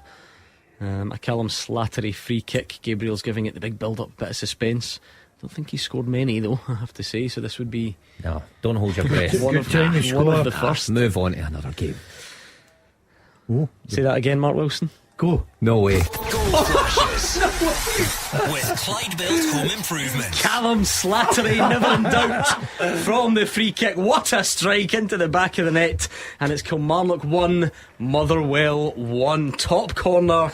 Take that, Mark Wilson. Like I was saying, Slattery is dangerous from set pieces. He knows where the back end is. Wonderful time to score. What do I always tell you? Slattery gets you everywhere. I like it. Brilliant. Cannot have timed that better. Well, I said a couple of minutes ago 3 away teams would take a point. That series of events makes me really want to be impolite to you. Go for it. I can't. Go for it. Show. No. Come on, get the bleep machine on. It's just a certain phrase that springs to mind. Yes. Yes. That's okay. Get it. That's the one. Yeah. There's a gesture that balls it as well. I deserve that. That's a great point. If Motherwell get a point there, great point. 7 out of 9, terrific in the last. Kettlewell right to chat about Europe through the week. User passports 7 out of 9. What a week. Well, there's still time to concede again. You never know. Come on, Kelly. Kilmarnock 1, Motherwell 1. Callum Slattery. We did say we'd get some late drama, and I have to say, great build up from Gabriel as well. It's like he sensed it, seen it coming. He knew. He obviously looked at the angle. It was there for him. 4 added at Pittodrie. Maybe we could get the same there. Maybe David Martindale, after a dramatic week with the bomb disposal in the American embassy, maybe it'll be a equally explosive finish at Pittodrie. But we'll see. 3 added in Perth. Fraser Wishart's done all right. He was writing it off early on. He said a red card, VAR drama. He's had 2 goals. He's fine. He'll turn up at the leaving do in good mood later. I think he'll be in fine. for him. Yeah. He'll be in for him. But the winner today, obviously, with goals is Roger Hannah. A long journey up there, long journey back. Worth it. But plenty excitement, plenty to talk about. Full time starting to go. Peterhead 1, Kelty 1, Forfar 0, Stirling Albion 0, for instance. Morton have won it. Dougie Emery, tough week for him on Beat the Pundit, but they've beaten Cove 2-1. Arbroath 0, Partick Thistle 0. It doesn't sound like a classic. Very loud visiting fans at Rugby Park, according to Gabriel. They've done that thing, and I know there are reasons for it, but it just never looks as good, does it? They're in the top tier, and then the bottom tier's empty. And I think when Craig Brown, was Motherwell manager, he would say, well, good, I think it was that, stick them up the top, because why would we want the away team to have their fans close, give it an advantage? It just doesn't look great, does it? On the other side, if you're looking for a spectacle, Motherwell have taken a really good support down, but the full bottom tier's empty and they're all in the top.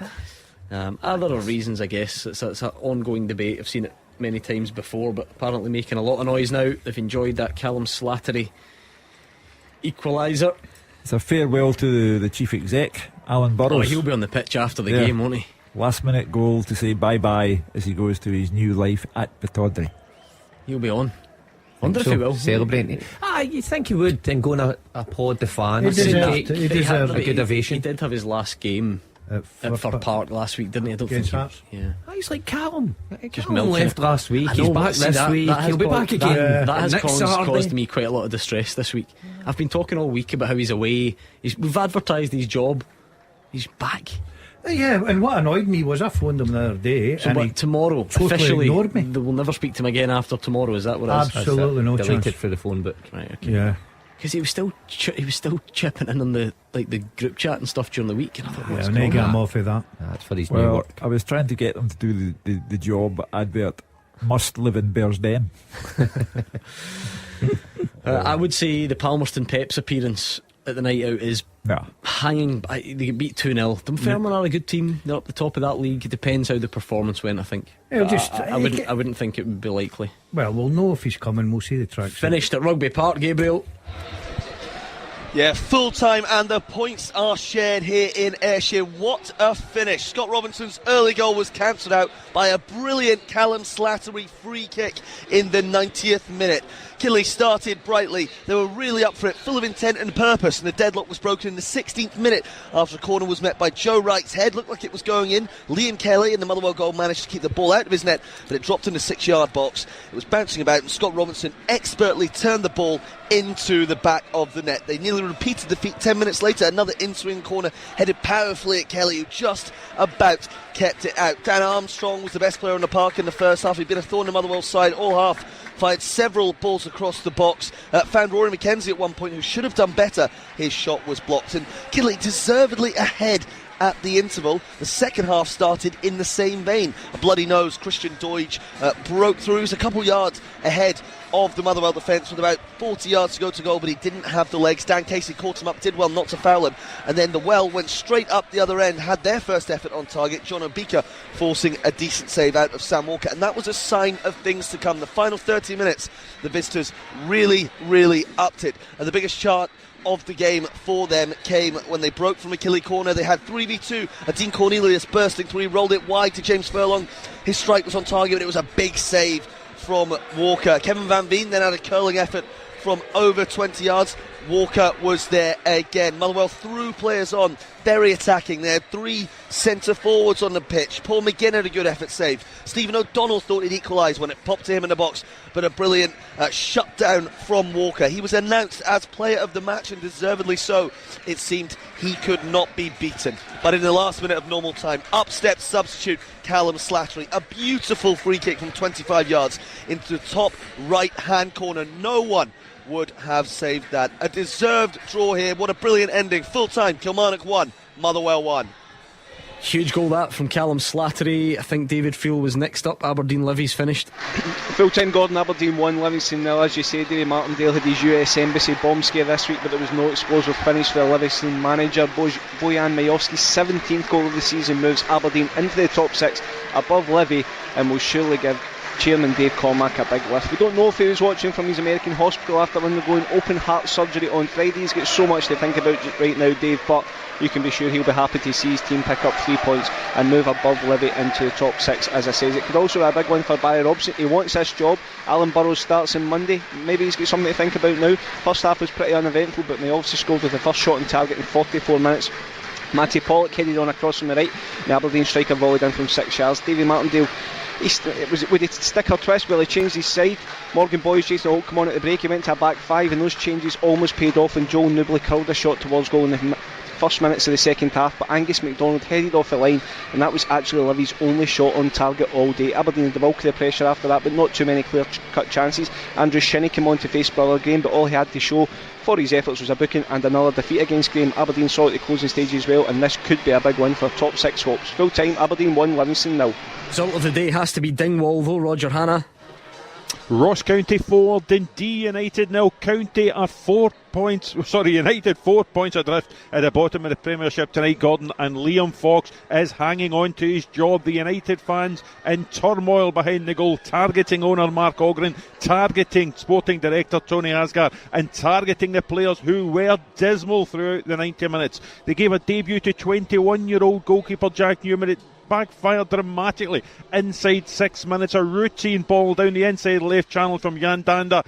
Newman came out his goal. Centre backs Ryan Edwards and Charlie Mulgrew went back. None of the 3 of them dealt with it. In nipped Eamon Brophy, and an accurate finish from an acute angle on the left opened the floodgates. Brophy hit the post moments later, but the second goal delayed only until 14 minutes. The brilliant Brophy, who ended with 2 goals and 2 assists, linking with Jordan White. They played in Danda. He finished across Newman for 2-0. It could have been 3 at the start of the second half. Noah and Kenna had the ball in the net. That, unfortunately for County, disallowed for offside after a lengthy VAR delay. Alec Iacoviti also hit the post, and the third goal eventually came in 62 minutes. Brophy again the creator, White this time the finisher inside the 6-yard box. Young Newman no chance this time. The fourth came 8 minutes later, and this was the pick of them all. Brophy inside right channel, took the ball in his right foot and lashed a finish high past Newman for 4-0. County, who now have Motherwell in another drop zone 6-pointer here next Saturday. It's their biggest result of the season. It's huge for Malky Mackay. They're up to 10th. United are in absolute crisis. Ross County 4, Dundee United 0. Wow, if there are any Dundee United fans out there who are brave enough to pick up the phone, please do. The open line is almost here. Let's get the full-time picture from Perth though. Fraser. Yeah, Finney St Johnstone 1, St Mirren 1. There's never much between these two teams, and so it proved today. St Johnstone fought really hard with 10 men for the whole of the second half after Dan Phillips was shown a red card just on the break. They took the lead after 74 minutes, and I think at that point the fans thought they had all 3 points, but with only 4 minutes of the 98 left, Alex Gogic for St Mirren bulleted a header into the net to get his team a point. Not much happened in the first half. Only time Trevor Carson was tested was a Stevie May header at the back post, which the keeper did well to turn over, and at the other end a miss-hit Ryan Strain cross was the closest St Mirren came to scoring. Ryan Matthews had to back pedal, did really well, so he just got a touch over the bar. The big talking point came just on 45 minutes. Dan Phillips, St Johnstone midfield player, a heavy tackle on his opposite number Ryan Flynn. It's a sore one for Flynn. Referee Craig Napier, very close to the incident, we often see that, gave a yellow card. Grant Irvin in the VAR screen said to Craig Napier he should go and look at this TV. He did, and sent the midfield player off. It looked a bit harsh. I thought a yellow card was appropriate, but the red card was shown, and Saints were down to 10 men for the second half. St Mirren almost take the lead 2 minutes into the second half. Perhaps should have done. Mark O'Hara took up really good position just 12 yards out. The ball fell nicely for a volley, but he mishit it into the ground. It still bounced a few times and nearly sneaked in at the post. St Mirren with the extra man were better, and it's always going to be difficult for Saints with 10 men alone. Nicky Clark was denied. He was just about to head the ball into the net. Brilliant challenge in the air by Thierry Small. Thierry Small was in next to try his luck. Low shot, but the defection took some pace off the ball. Still a decent save by Matthews to his right. So Johnson hemmed into their own box. The pressure almost paid off, and Tony Watt at the back post hit the junction of the bar and the post, and the ball went wide with a header. But for all the pressure, St Mirren didn't look as if they were going to score. And then at the other end, Callum Davison made the substitution. Baird and Rudden on for May and Clark. Some of the fans around me weren't happy, but 2 minutes later, 74 minutes against the run of play, St Johnstone took the lead. Sub Rudden did really well on the right hand side. He won a free kick, and Cammy McPherson whipped the ball in. Rudden front post run, flicked his header, and it looped over the goalkeeper into the net off the back post. Really good finish by the big striker. He then thought that St Johnstone were going to go and take the 3 points, and Steve Robinson made 3 subs. An equaliser came from one of those subs, but a bit of an unlikely source. Big centre half and skipper Joe Shaughnessy. He was on the right hand side. Was he going to take a long throw? He took a short one and took the ball back and whipped a brilliant cross into the 6-yard box. Alex Gogic, arriving late, powered the header past Matthews into the back of the net. Then St Mirren thought they might just get the winner. Gogic tested Matthews, low shot saved, and then young Kieran Offord with a lovely wee half volley lob over the goalkeeper, but landed onto the top of the net. Probably a fair result in the end. Not really a classic, but I think both managers after the game won't be too unhappy with the result, probably for different reasons. Full time at McDiarmid Park, St Johnstone 1, St Mirren 1. And that is that. 01419511025. If you've got today's football on your mind, then I'm looking at you, Dundee United fans. What is happening? Does something need to change? Can the manager survive this result? How fearful are you of relegation? A 4-0 defeat at the home of your nearest relegation rivals. Give us all your thoughts, please. Motherwell fans, you must be delighted with that late goal from Callum Slattery. I know lots of you down there at Kilmarnock, so if you're getting back in the car, why not pick up the phone? Oh, and there's a big game tomorrow as well. I've just remembered Celtic are playing against Rangers. Rangers against Celtic. I suppose officially Rangers are the home side, if you like, aren't they? The first name on the final. It's the League Cup final. First piece of silverware. You've got bragging rights and markers and all the usual chat. This is your last chance to have your say before the game. Do not pass up that opportunity. It is one night to go. It is League Cup final eve. How are you feeling? Are you nervous? Are you confident? Are you a mixture of both? Who should play? Does Nicholas Raskin start? How worried are you about Malik Tillman? Does O'Reilly or Moy get the nod in midfield? Is it Abada or Maeda? All the usual pre-match questions. This is where we try and answer them. It's the last chance to have your say before the League Cup final. 0141 951 1025. After the action, it's your reaction. 0141 951 1025. Clyde One Superscoreboard.